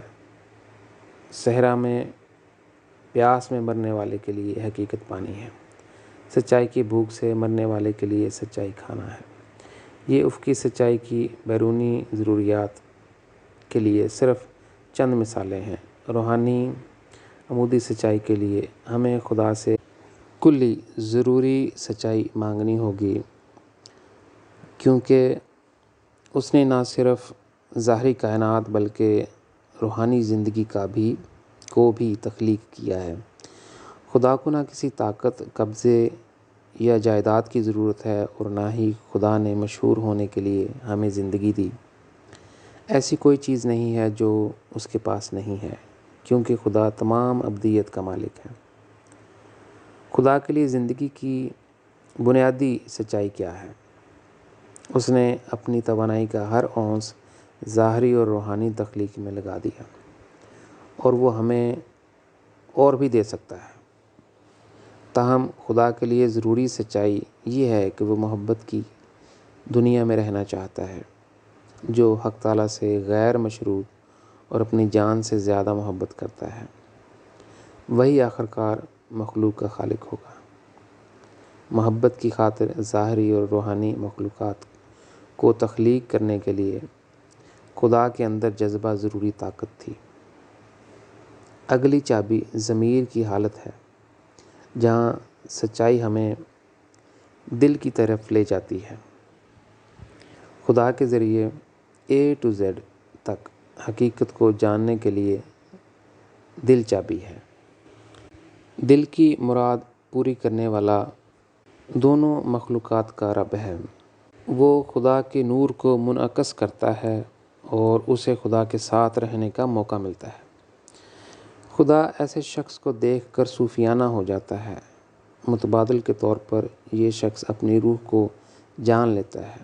روحانی زندگی کے آخر میں صرف ہماری جان اور ہماری روح باقی رہتی ہے۔ خدا کی طرف سے ابتدائی چنگاریاں ہماری روح میں داخل ہو رہی ہوتی ہیں، جس کو ہمارے خالق سے زیادہ محبت ملتی ہے۔ اس کی روح روشن اور درخشاں ہو جاتی ہے۔ خدا کے نور کی وہ چنگاریاں مختلف رنگوں کی ہوتی ہیں۔ وہ عناصر سفید، سنہرے، نیلے یا بے شمار دیگر رنگوں کے ہو سکتے ہیں، جو اس روح کی شناخت اور ابدی زندگی میں اس کی جو اہمیت ہے بتاتے ہیں۔ یہاں 19 مخلوقات ہیں جنہیں بہت پیار اور خدا کے رنگ ملے۔ میری زندگی میں اچھی قسمت آئی ہے جب سے میں نے خدا کی منشا کے لیے بہت سے کراس اٹھائے ہیں۔ میں نے خدا سے کبھی شکایت نہیں کی، کیونکہ میری بنیادی فکر خدا کو تسلی دینا ہے۔ 40 سال کی مشن کی زندگی کے بعد خدا نے میری روح قبض کر لی اور کہا، اب تم اگلے والے ہو۔ تمہارے ساتھ 19 مخلوقات ہیں، تم 20ویں ہو، اور میرے سمیت ہم 21 ہیں۔ ان کے ساتھ میں گھر محسوس کرتا ہوں، اور صرف وہی میرے ساتھ رہ سکتے ہیں۔ مختلف تخلیقات کی باقی تمام مخلوقات کو نیچے رہنا ہے۔ میں تمہیں اپنے ساتھ والا ایک گھر دے رہا ہوں۔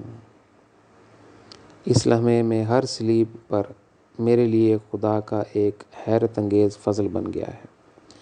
مجھے یہ ساری صلیبیں برداشت کرنی پڑیں، کیونکہ انسان نے خدا کو چھوڑ دیا۔ بنی نوع انسان کو اندھیروں سے روشنی کی خوبصورتی میں لانے کے لیے مجھے اس اندھیری رات سے گزرنا ہے۔ اس سے کوئی فرق نہیں پڑتا کہ وہ عورت ہے یا مرد، وہ شخص خدا کے گھر میں داخل ہو سکتا ہے۔ اس کے لیے ایک نئی ابدی زندگی براہ راست خدا سے شروع ہوتی ہے۔ میں بہت سی چیزیں جانتا ہوں، کیونکہ میں نے ابدیت میں خدا کے ساتھ ہاتھ ملا کر سفر کیا، لیکن میرے ساتھی لوگ بہت پسماندہ ہیں، کیونکہ وہ روحانی تاریکی میں رہ رہے ہیں۔ وہ مجھ پر یقین نہیں کریں گے، بلکہ مجھ سے خیانت کریں گے۔ براہ کرم مجھے اس امید کے ساتھ 6 مراحل تک پہنچنے میں آپ کی مدد کرنے دیں کہ ایک دن آپ گھر ہوں گے۔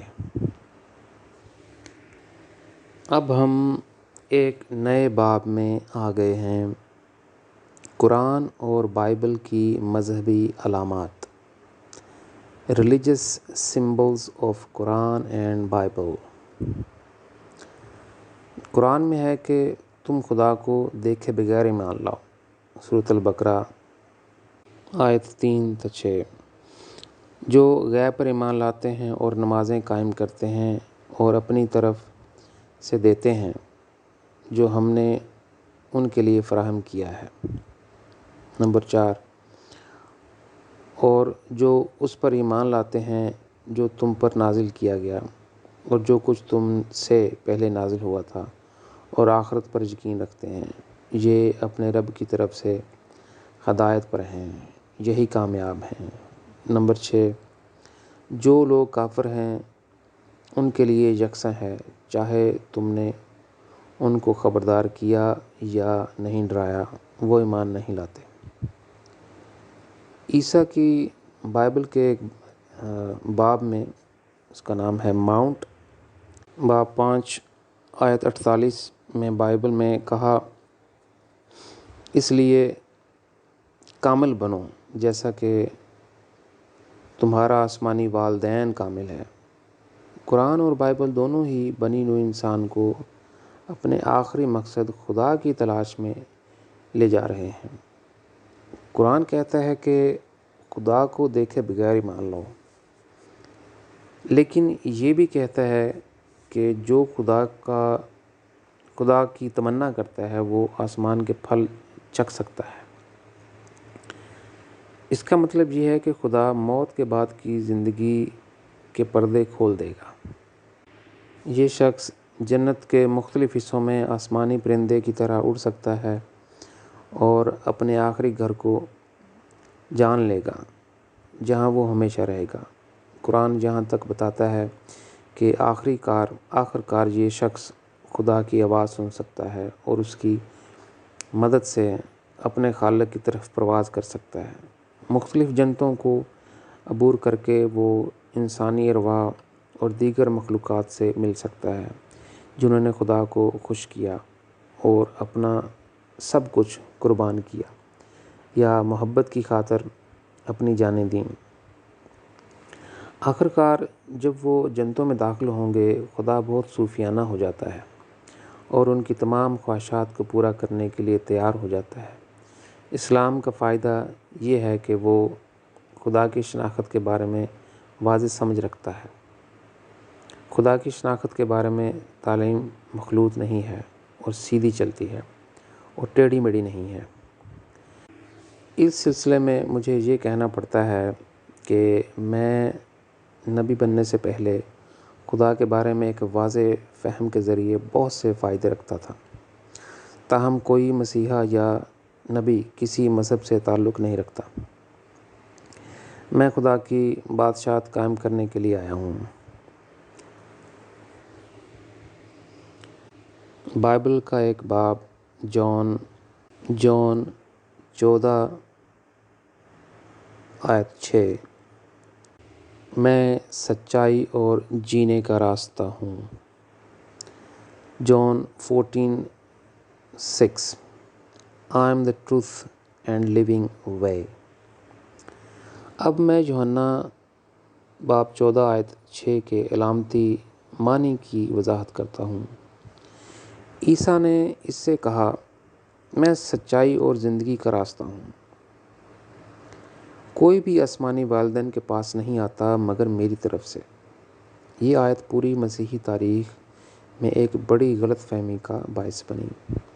عیسائیوں کا خیال تھا کہ کوئی بھی خدا سے نہیں مل سکتا، یا یہ کہ یہودیت کے علاوہ باقی تمام مذہب ابلیسی طرف سے آ رہے ہیں، لیکن ایسا نہیں ہے۔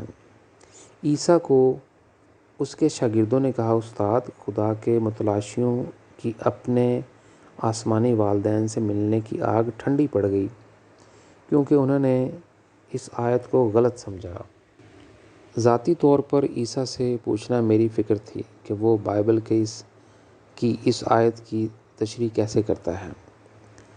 یہاں میں وہ لکھتا ہوں جو عیسیٰ نے مجھے فردوس میں بتایا تھا۔ جب عیسیٰ نے کہا کہ وہ سچائی اور زندگی کا راستہ ہے تو اس کا مطلب تھا کہ وہ سیدھی راہ پر ہے۔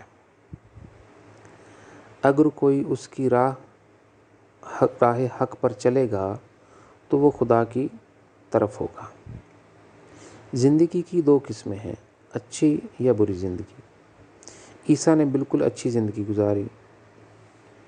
یہی بات اس پر بھی لاگو ہوتی ہے جو یقین رکھتا ہے کہ عیسیٰ کو خدا نے بھیجا ہے اور اس کی رہنمائی پر عمل کرتا ہے، وہ زندگی حاصل کرے گا۔ جو عیسیٰ کو یہ کہہ کر جھٹلاتا ہے کہ وہ برائی سے آیا ہے، وہ کبھی بھی خدا سے نہیں مل سکتا۔ ایک شخص خدا سے کیسے مل سکتا ہے جب وہ خدا کے بھیجے ہوئے مسیحا کا انکار کرتا ہے؟ اس پر ابلیسی بدکار اور سچ نہ کہنے کا الزام لگاتا ہے۔ یہ شخص بری زندگی گزارتا ہے۔ عیسیٰ نے واضح طور پر کہا کہ وہ سچائی اور زندگی کا راستہ ہے، نہ کہ منزل۔ اس کا مطلب ہے کہ خدا ہماری منزل ہے، نہ کہ عیسیٰ۔ عیسیٰ کی وضاحت کے ذریعے یہ علامت واضح ہو جاتی ہے۔ بائبل کی ایک اور باب جون 14:9-11 میں باپ میں ہوں اور باپ مجھ میں ہے۔ جون 14:9-11 I am in the Father and the Father is in me۔ اب آئیے درج ذیل آیات کا جائزہ لیتے ہیں۔ بائبل کے اس باب یوحنا باب 14 اور آیت 9-11 عیسیٰ نے جواب دیا، فلپ، میں ایک طویل عرصے سے تم سب کے ساتھ رہا ہوں، پھر بھی تم مجھے نہیں جانتے۔ جس نے مجھے دیکھا ہے اس نے باپ کو دیکھا ہے۔ تو پھر تم کیوں کہتے ہو ہمیں باپ دکھا؟ کیا تم یقین نہیں کرتے، فلپس، کہ میں باپ میں ہوں اور باپ مجھ میں ہے؟ وہ باتیں جو میں نے تم سے کہی ہیں، عیسیٰ نے اپنے شاگردوں سے کہا، مجھ سے نہیں آئیں۔ باپ جو مجھ میں رہتا ہے اپنا کام خود کرتا ہے۔ میرا یقین کرو، جب میں کہوں کہ میں باپ میں ہوں اور باپ مجھ میں ہے، اگر نہیں تو میرے کاموں کی وجہ سے یقین کرو۔ عیسیٰ نے مجھے یہ علامتی معنی بھی بتایا۔ ابھی تک فلپ کی روحانی ترقی عیسیٰ کی ترقی کی طرح نہیں تھی۔ جب تک فلپ کی ترقی اتنی زیادہ نہ ہوتی، وہ صرف عیسیٰ کو دیکھ سکتا ہے، نہ کہ خدا کو۔ ایک بار جب وہ عیسیٰ کی روحانی ترقی تک پہنچ جاتا ہے تو وہ خدا کو دیکھنے کے قابل بھی ہو جاتا ہے۔ یقیناً جب تک انسانوں کی انبیاء کی طرح ترقی نہیں ہوتی، انہیں انبیاء پر ایمان لانا ہوگا، کیونکہ وہ خدا سے مل سکتے ہیں۔ یہ آیات اس غلط فہمی اور غلط عقیدے کا باعث بنی ہیں کہ عیسیٰ خدا ہیں اور پوری انسانی تاریخ میں خدا کی حقیقی شناخت کو الجھا کر رکھ دیا۔ اب یہ میرے لیے بہت بڑا چیلنج ہے، کیونکہ عیسائیوں کے ماننے سے پہلے کہ میں سچ بول رہا ہوں، اس کے لیے تاریخ میں کچھ وقت درکار ہے۔ موجودہ زمانے میں لوگ صرف یہ مانتے ہیں کہ میں ابلیس کی طرف سے اسی طرح آیا ہوں جس طرح یہودیوں کا ماننا تھا کہ عیسیٰ ابلیس کی طرف سے آیا ہے۔ بائبل کا ایک اور باب یسایہ باب 46 آیت 11 اور یسایہ باب 65 اور آیت 16-20۔ Isaiah 46:11 and Isaiah 65:16-20 verse۔ آئیے پرانے عہد نامے کی طرف یسایہ کی طرف واپس چلتے ہیں، جو خدا کی بادشاہت کی واضح سمجھ رکھتا تھا۔ اس نے اس باب کی آیت 11 میں کہا، میں ایک شخص کو مشرق سے آنے کے لیے بلا رہا ہوں، وہ ایک ہاک کی طرح جھپٹ پڑے گا اور جو میں نے منصوبہ بنایا ہے اسے پورا کرے گا۔ میں نے بول دیا ہے اور یہ ہو کے رہے گا۔ باب 65 اور آیت 16-20۔ زمین میں جو کوئی برکت مانگے گا وہ وفادار خدا سے برکت مانگے گا، جو کوئی قسم کھاتا ہے وہ وفادار خدا کے نام کی قسم کھائے گا۔ ماضی کی پریشانیاں دور ہو جائیں گی اور بھول جائیں گی۔ میں ایک نئی دنیا اور نیا آسمان بنا رہا ہوں۔ ماضی کے واقعات بالکل بھول جائیں گے۔ خوش رہو اور جو کچھ میں تخلیق کرتا ہوں اس میں ہمیشہ خوش رہو۔ نیا یروشلم جو میں بناؤں گا وہ خوشی سے بھر جائے گا اور اس کے لوگ خوش ہوں گے۔ میں خود یروشلم اور اس کے لوگوں کی وجہ سے خوشی سے بھر جاؤں گا۔ وہاں کوئی رونے والا نہیں ہوگا، مدد کے لیے پکارنے والا نہیں ہوگا۔ بچے اب بچپن میں نہیں مریں گے اور تمام لوگ اپنی زندگی کی مدت پوری کریں گے۔ 100 سال تک زندہ رہنے والوں کو جوان سمجھا جائے گا۔ اس سے پہلے مر جانا اس بات کی علامت ہوگی کہ میں نے انہیں سزا دی تھی۔ اس کا مطلب ہے جب مسیح آئے گا وہ نیا یروشلم نہیں لیکن خدا کی بادشاہت بنائے گا۔ ظاہری کائنات اور پوری روحانی زندگی میں انسانوں، فرشتوں اور دیگر تمام مخلوقات کی واحد منزل و مقصد خدا کی ذات ہے۔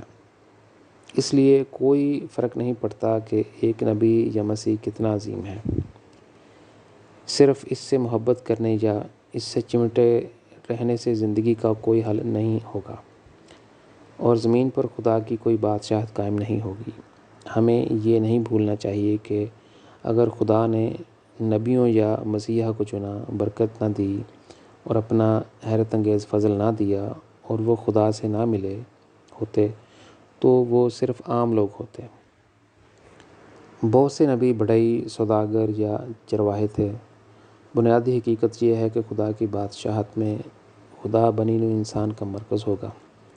نہ کہ کوئی نبی یا مذہب، کیونکہ خدا مثالی دنیا میں موجود ہے، وہاں کوئی بری قسمت، نحوست، بیماری، حادثہ وغیرہ نہیں ہوگا۔ خدا کے ہر بچے کو 100 سال جینے کا موقع ملے گا۔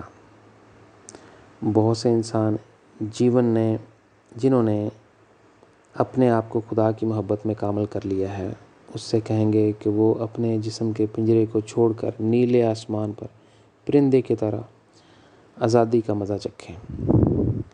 میں نے کئی بار ذکر کیا، اپنی کتاب میں بھی۔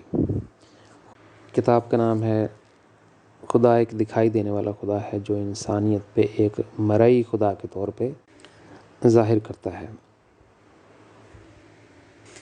کہ خدا نے ہماری روح کو جسم دیا تاکہ اس کی نشو و نما کو تیز کیا جا سکے۔ روحانی دنیا میں روح کی نشو و نما ایک بہت سست عمل ہے۔ زمین پر روح جسم میں 80 سال میں وہی نشو و نما پا سکتی ہے جس کے لیے اسے روحانی دنیا میں 30 ملین سال کی ضرورت ہے۔ بدقسمتی سے ہم زمین پر اپنے اصل مقصد کو نہیں جان پاتے اور اپنی جسمانی توانائی کو مادیت پسندانہ دنیا میں ذاتی مقاصد کے لیے لگاتے ہیں۔ آخر میں ہم نے اپنے روحانی مقصد کا وقت ضائع کیا ہے، لہٰذا موت ہمیں خوف اور پریشانی لاتی ہے، نہ جانے ہم کہاں ختم ہوں گے۔ جب ہم موت کے بعد کی زندگی میں تاریک جہانوں میں داخل ہوتے ہیں تو واقعی ہم بے بس ہوتے ہیں۔ حقیقی احساس ہمارے اندر آتا ہے کہ ہم نے اپنے جسم کو فضول مقاصد کے لیے ضائع کر دیا ہے۔ حقیقی مقصد جس کے ذریعے ہماری روح پروان چڑھ سکتی ہے، ہمیں اپنی دنیاوی زندگی میں معلوم نہیں ہوا، یا جاننا نہیں چاہتے، یا سمجھ نہیں پائے۔ ہماری مغرور اور خود غرضی کی وجہ سے ہماری روح کو روحانی دنیا میں لاتعداد وقت تک درد اور تکلیف سے گزرنا پڑتا ہے۔ ہر نبی کو بنی نوع انسان ساتھیوں کے لیے استاد ہونا چاہیے۔ کڑوا سچ یہ ہے کہ بہت سے پرانے عہد نامے کے بھی انبیاء نے اپنے بنی نوع انسان ساتھیوں سے ہمدردی نہیں کی۔ میں اپنے آسمانی والدین سے دعا کرتا ہوں کہ مستقبل میں انبیاء ہمدردی محسوس کریں گے اور بنی نوع انسان کا درمیانی نقطہ نہیں بنیں گے، بلکہ انہیں خدا کی طرف لے جائیں گے۔ انہیں یہ سمجھنا چاہیے کہ انسان خدا کا کنبہ ہے۔ مجھے یقین ہے کہ بنی نوع انسان ان انبیاء کو محبت سے یاد رکھے گا، جو انہیں بغیر کسی پیچیدگی کے انتہائی آسان طریقے سے خدا تک لے جائیں گے۔ جب کوئی خدا کی شناخت میں خلل ڈالتا ہے تو یہ خدا کی نظر میں سب سے بڑا جرم ہے۔ ان انبیاء یا گروؤں کے لیے جب سب سے بڑی مصیبت بن گئی جب مرنے کے بعد فرشتوں نے ان سے پوچھا کہ تم نے خدا کی شناخت کیوں الجھا دی اور خدا کی طرف جانے والے آسان راستے کو پیچیدہ کیوں بنا دیا۔ اب انہیں روحانی دنیا میں اس سنگین غلطی کی قیمت چکانی پڑ رہی ہے۔ ان کے لیے سب سے بڑا چیلنج اس وقت شروع ہوتا ہے جب انہیں اپنی غلطیوں کو درست کرنے کے لیے اپنے ماننے والوں کے نچلے جہان پر جانا پڑتا ہے۔ یہ عمل اس وقت تک جاری رہے گا جب تک خدا کی بادشاہت قائم نہیں ہو جاتی، یا دوسرے لفظوں میں جب تک کہ نیا آسمان اور زمین نہیں بن جاتا۔ یہاں آسمان کا مطلب ہے خدا کی منشا، اور زمین کا مطلب یہ ہے کہ بنی نوع انسان خدا پر مرکوز ہو کر زندگی بسر کرے گا۔ انبیاء اور گروؤں کی ارواح، The spirits of prophets and gurus۔ میں اپنے بنی نوع انسان ساتھیوں کے ساتھ انبیاء اور گروؤں کے بارے میں ایک اور راز بتانا چاہتا ہوں جس نے خدا کی شناخت کو الجھا دیا۔ روحانی دنیا میں ان کا قد بہت چھوٹا ہے، لیکن انبیاء کا قد بہت بلند ہے، جنہوں نے بنی نوع انسان کو خدا کی طرف رہنمائی کی۔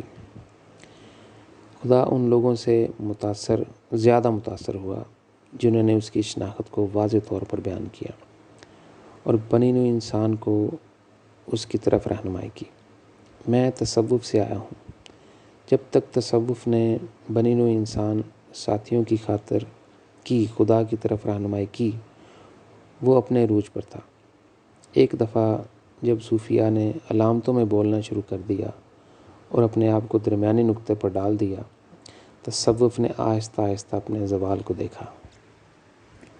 یہ اس زمین سے تقریباً غائب ہو گیا، کیونکہ آخر میں صوفیہ نے اپنے مشاہدات اور تجربات کو اسلام کے دائرے میں ڈھالنے کی کوشش کی۔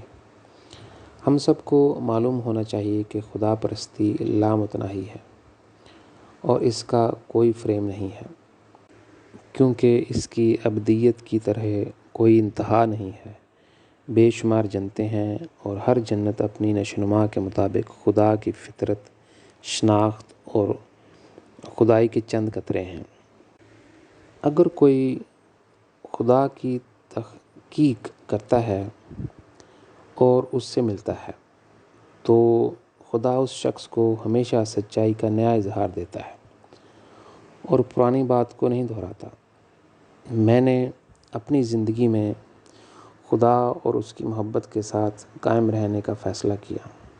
خدا کی شناخت کو الجھانا سب سے بڑا بوجھ ہے جسے ابدی زندگی میں برداشت کرنا پڑتا ہے۔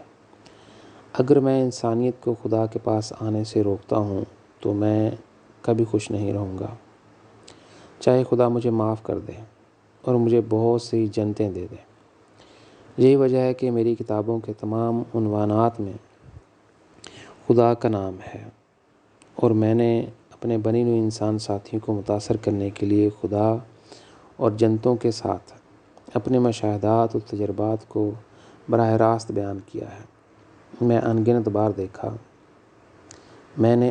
بار دیکھا جب خدا نے جنتوں میں کسی کو براہ راست برکت دی۔ اس سے کوئی فرق نہیں پڑتا کہ وہ انسانی روح ہے، فرشتہ ہو یا مختلف مخلوقات میں سے کوئی اور وجود ہو۔ جب خدا کسی کو اپنا نور دیتا ہے تو وہ مکمل طور پر اس کا حصہ بن جاتا ہے۔ پوری ابدی زندگی کو ایک جملے سے بیان کیا جا سکتا ہے: بے شمار مخلوقات میں سے ہر ایک مخلوق خدا کو جاننے کے لیے بنائی گئی تھی۔ مجھے لوسیفر کے بارے میں ایک بات بتانی ہے، جسے خدا نے مارننگ سٹار یعنی صبح کا ستارہ کا عظیم لقب سے نوازا تھا۔ اس نے کبھی بھی خدا کی شناخت کو الجھن میں نہیں ڈالا، نہ ہی اس وقت جب وہ جن اور فرشتہ جہانوں کے نبی کے طور پر خدا کی طرف سے رہنمائی کر رہا تھا، اور نہ ہی اس کے زوال کے بعد۔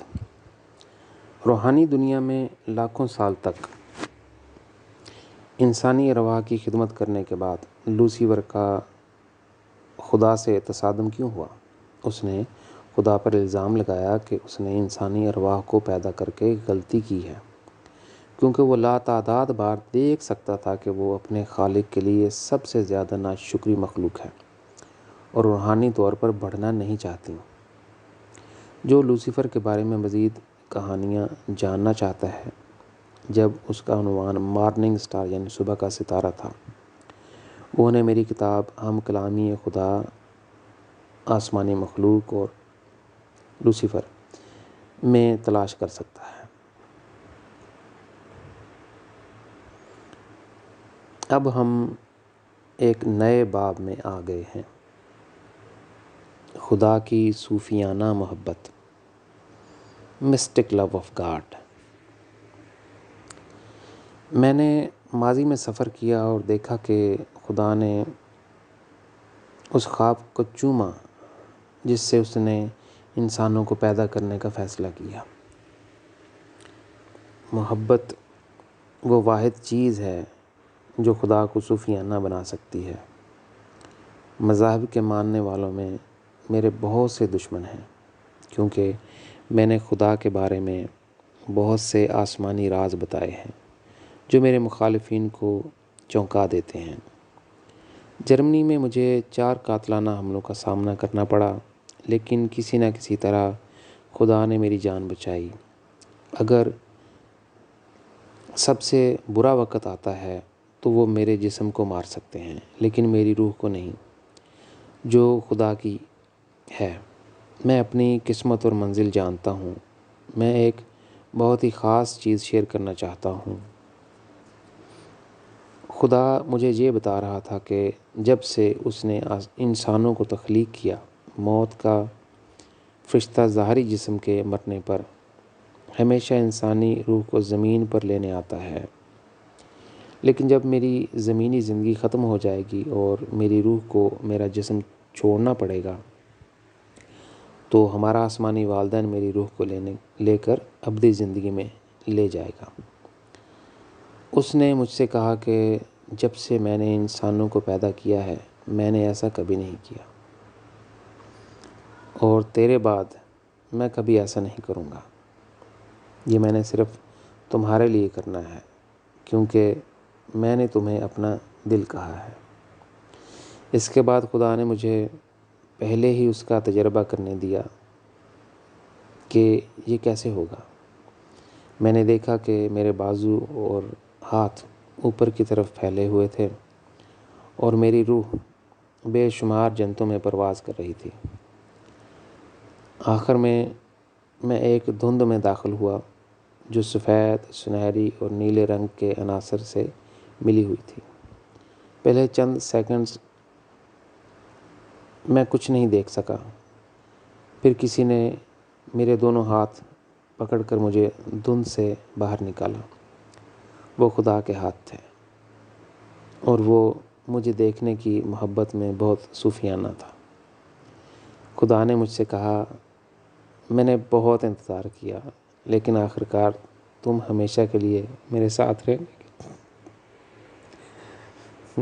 رہنے کے لیے آ گئے۔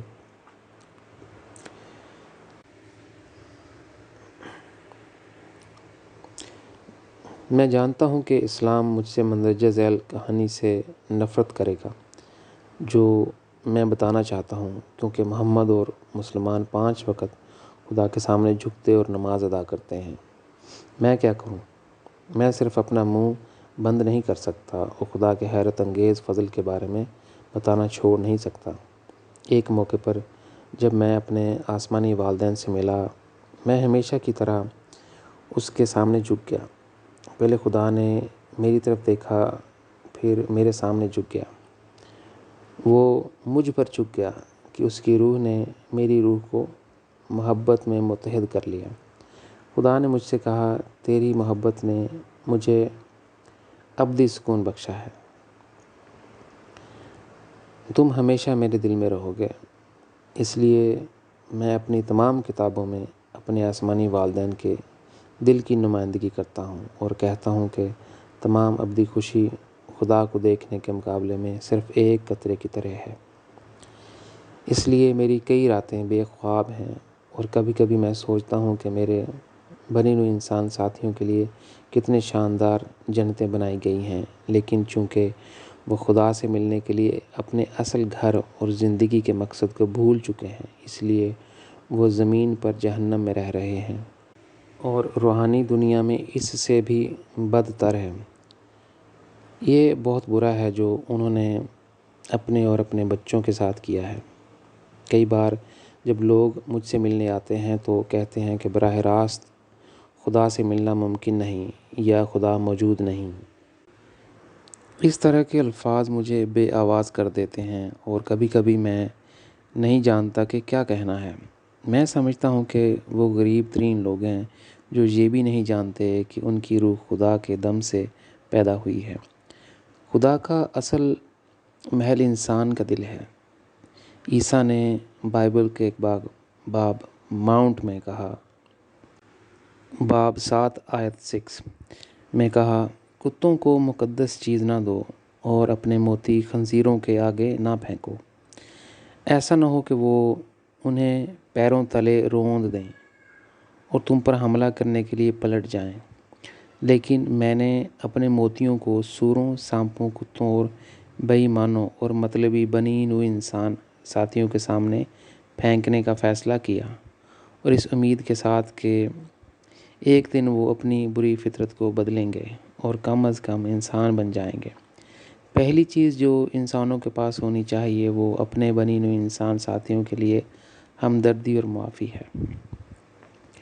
ایک موقع پر آسمانی والدین نے مجھ سے کہا، میں نے ابدی زندگی میں بے شمار مخلوقات اور جنتیں تخلیق کی ہیں، لیکن میں اپنے بچوں میں سے ایک کو بھی نہیں بھولا۔ میں ان میں سے ہر ایک کو ہر لمحے یاد کرتا ہوں۔ والدین اپنے بچوں کو کبھی نہیں بھول سکتے۔ میں خالق ہوں اور میں اپنے تمام بچوں سے اس دنیا کے کسی بھی والدین سے زیادہ پیار کرتا ہوں۔ اگر کوئی خدا کے ٹوٹے ہوئے دل کی محبت کی مزید کہانیاں جاننا چاہتا ہے تو اسے میری کتاب سچے لمحات خدا کے ساتھ پڑھنی چاہیے۔ اور ایک اور بار خدا نے مجھ سے کہا، انسان مجھے بھول گئے ہیں لیکن میں انہیں کبھی نہیں بھولوں گا۔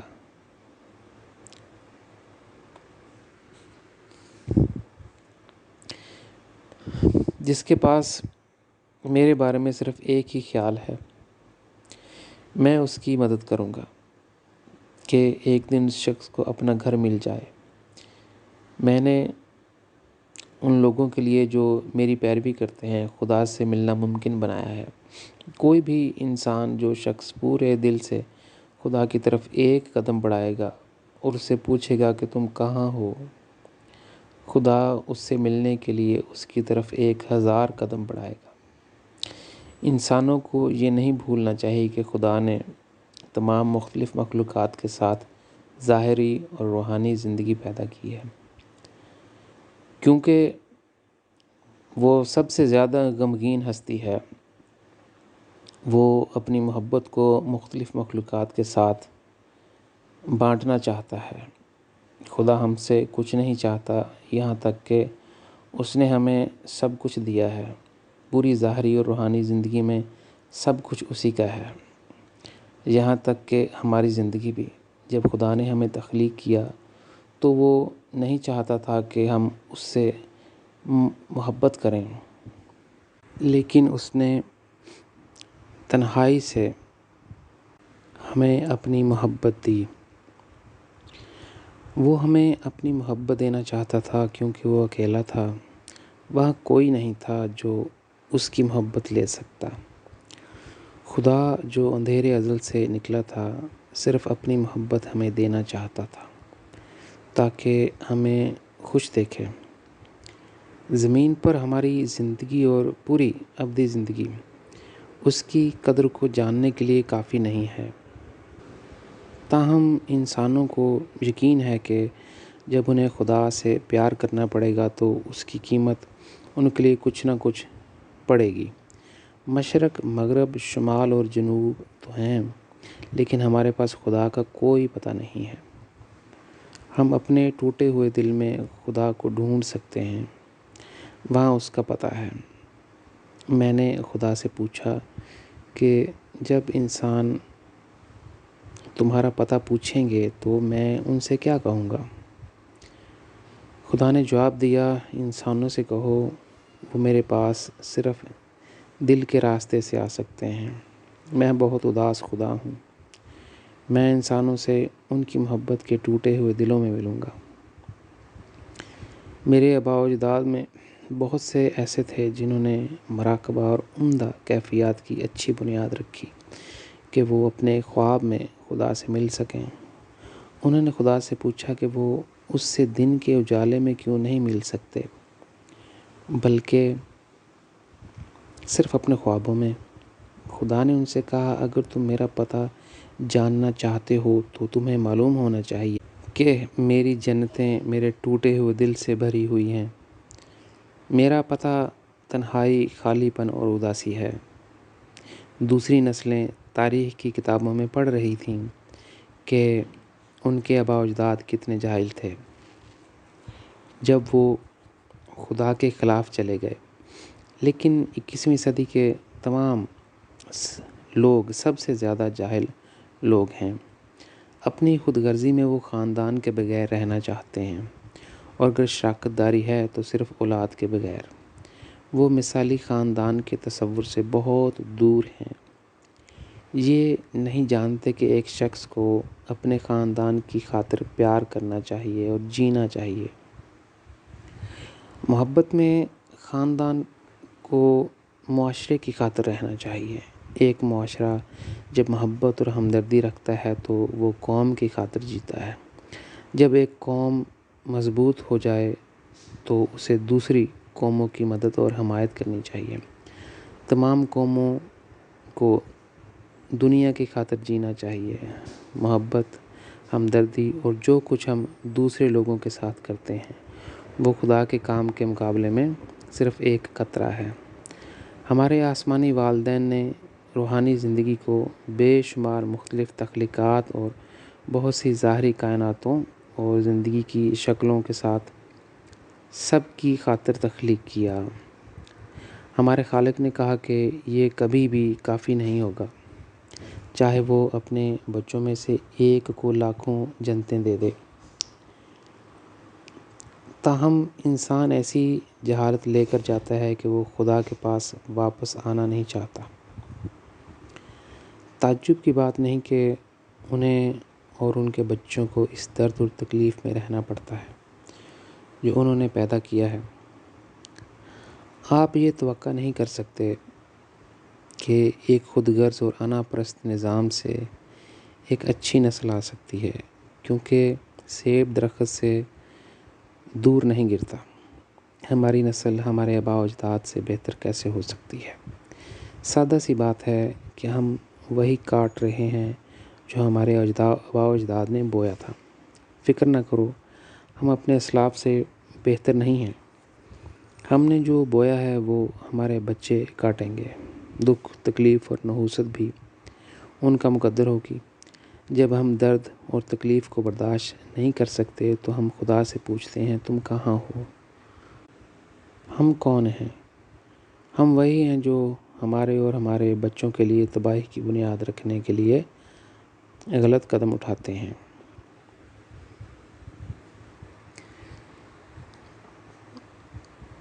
جون باب 3 آیت 11 تا 12۔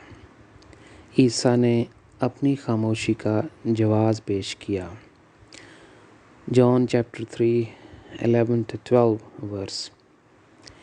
Jesus justifies his silence۔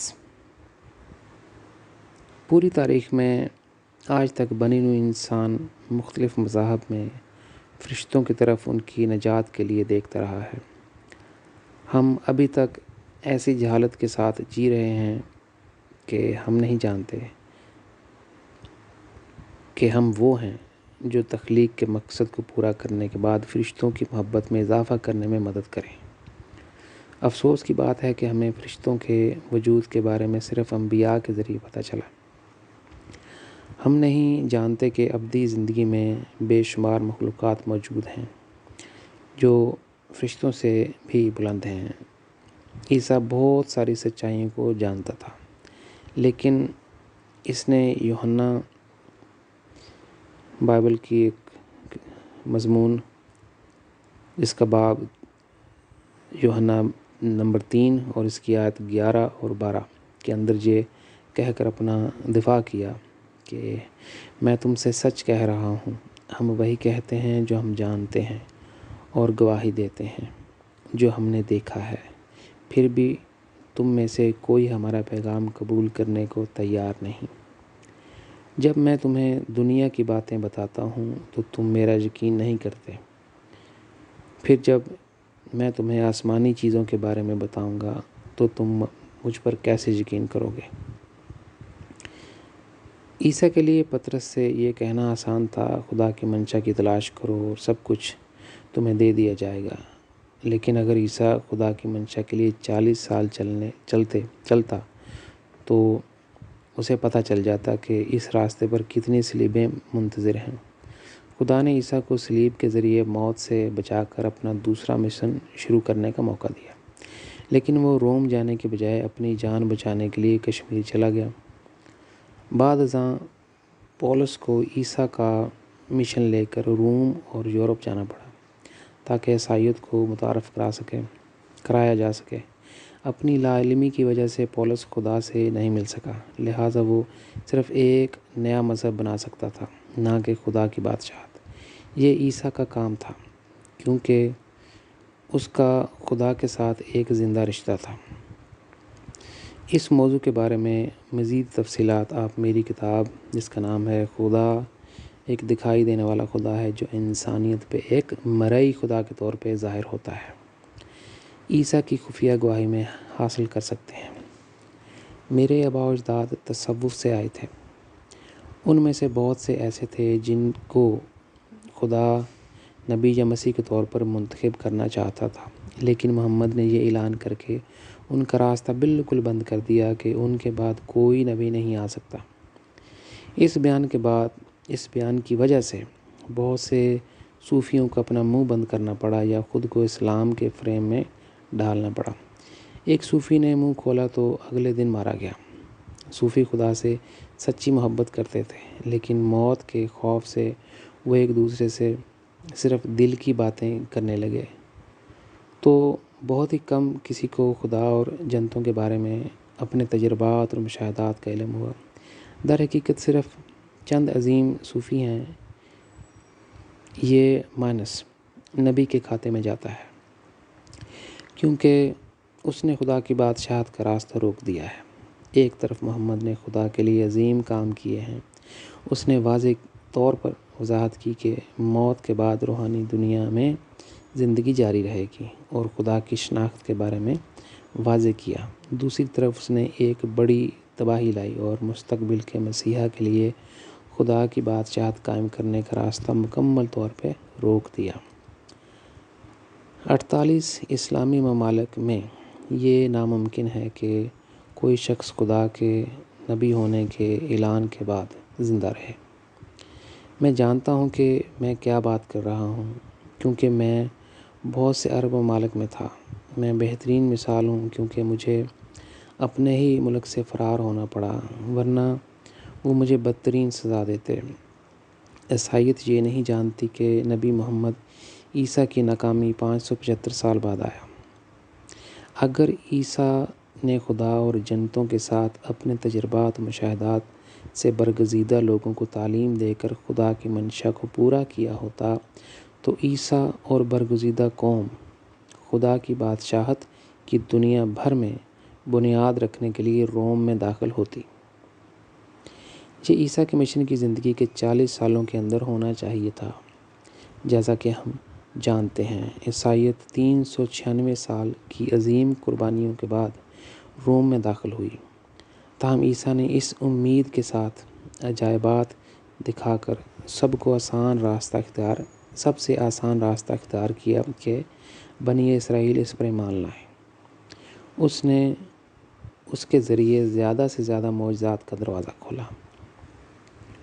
یہودی اور غیر قومیں شفا پانے کے لیے لمبی قطاروں میں انتظار کر رہے تھے، یا وہ اپنے بیمار اور اندھے رشتہ داروں کو لے کر آئے تھے، یا وہ آئے دن معجزے دیکھنے آئے تھے۔ یہ خدا اور جنتوں کی منشا نہیں تھی۔ جب عیسیٰ مزید معجزے نہ کر سکا تو لوگوں نے اس پر الزام لگانا شروع کر دیا کہ ابلیس اس کے ساتھ کام کرتا ہے۔ میں خدا کی منشا کے باب میں وضاحت کروں گا کہ عیسیٰ نے خدا کی منشا کو کیوں پورا نہیں کیا۔ لوسیفر نے ہمارے پہلے باپ دادا آدم اور حوا کو غلط تعلیم کے ذریعے گمراہ کیا۔ اس کی پیروی کرنے سے انہوں نے خدا سے اپنا تعلق کھو دیا اور خاندان، معاشرے، قوم اور دنیا کی غلط بنیاد ڈال دی۔ اس دنیا کو خدا کی طرف واپس لانے کے لیے مسیحا اور اپنے الہی مشاہدات اور خدا اور جنتوں کے ساتھ تجربات کے ذریعے اپنی بنی نوع انسان کو تعلیم دینی چاہیے۔ یہ واحد راستہ ہے۔ میں جانتا ہوں کہ بنی نوع انسان کو برائی سے اچھائی کی طرف لانے اور زمین پر خدا کی بادشاہت قائم کرنے کا یہ سب سے مشکل راستہ ہے۔ اب گری ہوئی تخلیق کے طور پر ہم فرشتوں پر انحصار کر رہے ہیں۔ ہماری نجات ان کے ہاتھ میں ہے۔ بہت کم مذہبی لوگ ہی جانتے ہیں کہ فرشتے وہ تھے جنہوں نے اپنی پریشانیاں دکھا کر خدا کو مشورہ دیا کہ وہ انسانی مخلوق کو تخلیق نہ کرے۔ فرشتوں نے خدا سے کہا، انسانی مخلوق سب سے زیادہ تباہ کن ہوگی جو تمہارے اور ایک دوسرے کے لیے خون ریزی کا باعث بنے گی۔ ان الفاظ کے پیچھے بہت سی حقیقت چھپی ہے۔ خدا نے پھر بھی انسانی تخلیق کو یہ کہہ کر تخلیق کیا، جو میں جانتا ہوں تم نہیں جانتے۔ یہ سچائی قرآن میں بھی موجود ہے، پھر بھی مسلمانوں نے اس سے کچھ نہیں سیکھا۔ کڑوا سچ یہ ہے کہ مسلمانوں نے فرشتوں کی نبوت کو جانتے ہوئے اس دنیا میں سب سے زیادہ خون ریزی کی۔ یہ بہت عجیب بات ہے۔ در حقیقت اسلام کو اس حقیقت کو جاننے کے بعد مسلمانوں کو خدا کی طرف رہنمائی کرنی چاہیے، لیکن سیاہ حقیقت یہ ہے کہ انہوں نے خون ریزی کی یہ پیش گوئی پوری کر دی۔ اس کے علاوہ دوسرے مذاہب نے سنگین غلطیاں کی ہیں اور وہ بہتر نہیں ہیں۔ بہت سے صوفی اور نیک ارواح اپنی موت کے بعد فردوس میں داخل ہو سکتے ہیں۔ وہاں فرشتے فردوس میں ان کے جہانوں کے قانون اور احکامات پر سختی سے عمل کرتے ہیں۔ جب صوفی یا دیگر ارواح فردوس میں ضم نہیں ہو سکتی تو فرشتے انہیں نچلے جہان میں بھیج دیتے ہیں۔ اس کے علاوہ اس دنیا میں ہمارے لیے بہت بڑے مسائل ہیں جو ہمارے لیے قانون اور احکامات پر عمل کرنا ایک چیلنج ہے۔ مختلف مذاہب کے بانی جیسے عیسیٰ، بدھ، محمد وغیرہ بھی فرشتوں کے قوانین کے پابند ہیں۔ فرشتے معاف نہیں کرتے کہ انہوں نے خدا کی تعلیم کو الجھایا اور خود کو درمیانی نقطے پہ ڈال دیا۔ وہ اپنی غلطیوں کی اصلاح کے لیے انہیں اپنے مذاہب کے نچلے جہان میں بھیجتے ہیں۔ انہیں اپنے ماننے والوں کو حقیقی تعلیم کی وضاحت کرنی ہے کہ وہ خدا کے بارے میں صحیح سمجھ حاصل کر سکیں۔ یہ ان کے لیے ایک بہت ہی تھکا دینے والا عمل ہے، کیونکہ ارواح تبدیل نہیں ہوتیں اور روحانی دنیا میں اتنی آسانی سے دوسری تعلیم کو قبول نہیں کرتیں۔ مختلف مذہبی جہانوں میں پیروکار اپنے بانیوں کو نہیں پہچانتے۔ وہ انہیں مسترد کرتے ہیں کیونکہ وہ یہ نہیں مانتے کہ وہ ان کے نجات دہندہ ہیں۔ آپ اس موضوع کے بارے میں مزید معلومات میری کتاب جس کا نام ہے سچے لمحات خدا کے ساتھ میں حاصل کر سکتے ہیں۔ روحانی دنیا میں عیسیٰ کا کام، جیسس ٹاسک ان اسپرچول ورلڈ۔ یہاں میں بہتر تفہیم کے لیے 2 کہانیاں شیئر کرنا چاہتا ہوں۔ جب عیسیٰ کو عیسائی جہانوں میں جانا ہوتا ہے، اسے ماتمی لباس پہننا اور اس امید کے ساتھ صلیب اٹھانا ہوتا ہے کہ عیسائی ارواح اس پر یقین کریں گی۔ جس لمحے وہ اپنے مشاہدات اور خدا اور جنتوں کے تجربات کے بارے میں بات کرتا ہے، اسے مسترد کر دیا جاتا ہے، کیونکہ وہ نہیں مانتے کہ وہ عیسیٰ ہے۔ اس صورتحال میں عیسیٰ بہت تھک جاتا ہے اور امید کرتا ہے کہ وہ فردوس میں اپنے جہانوں میں بحالی کے لیے واپس جا سکے۔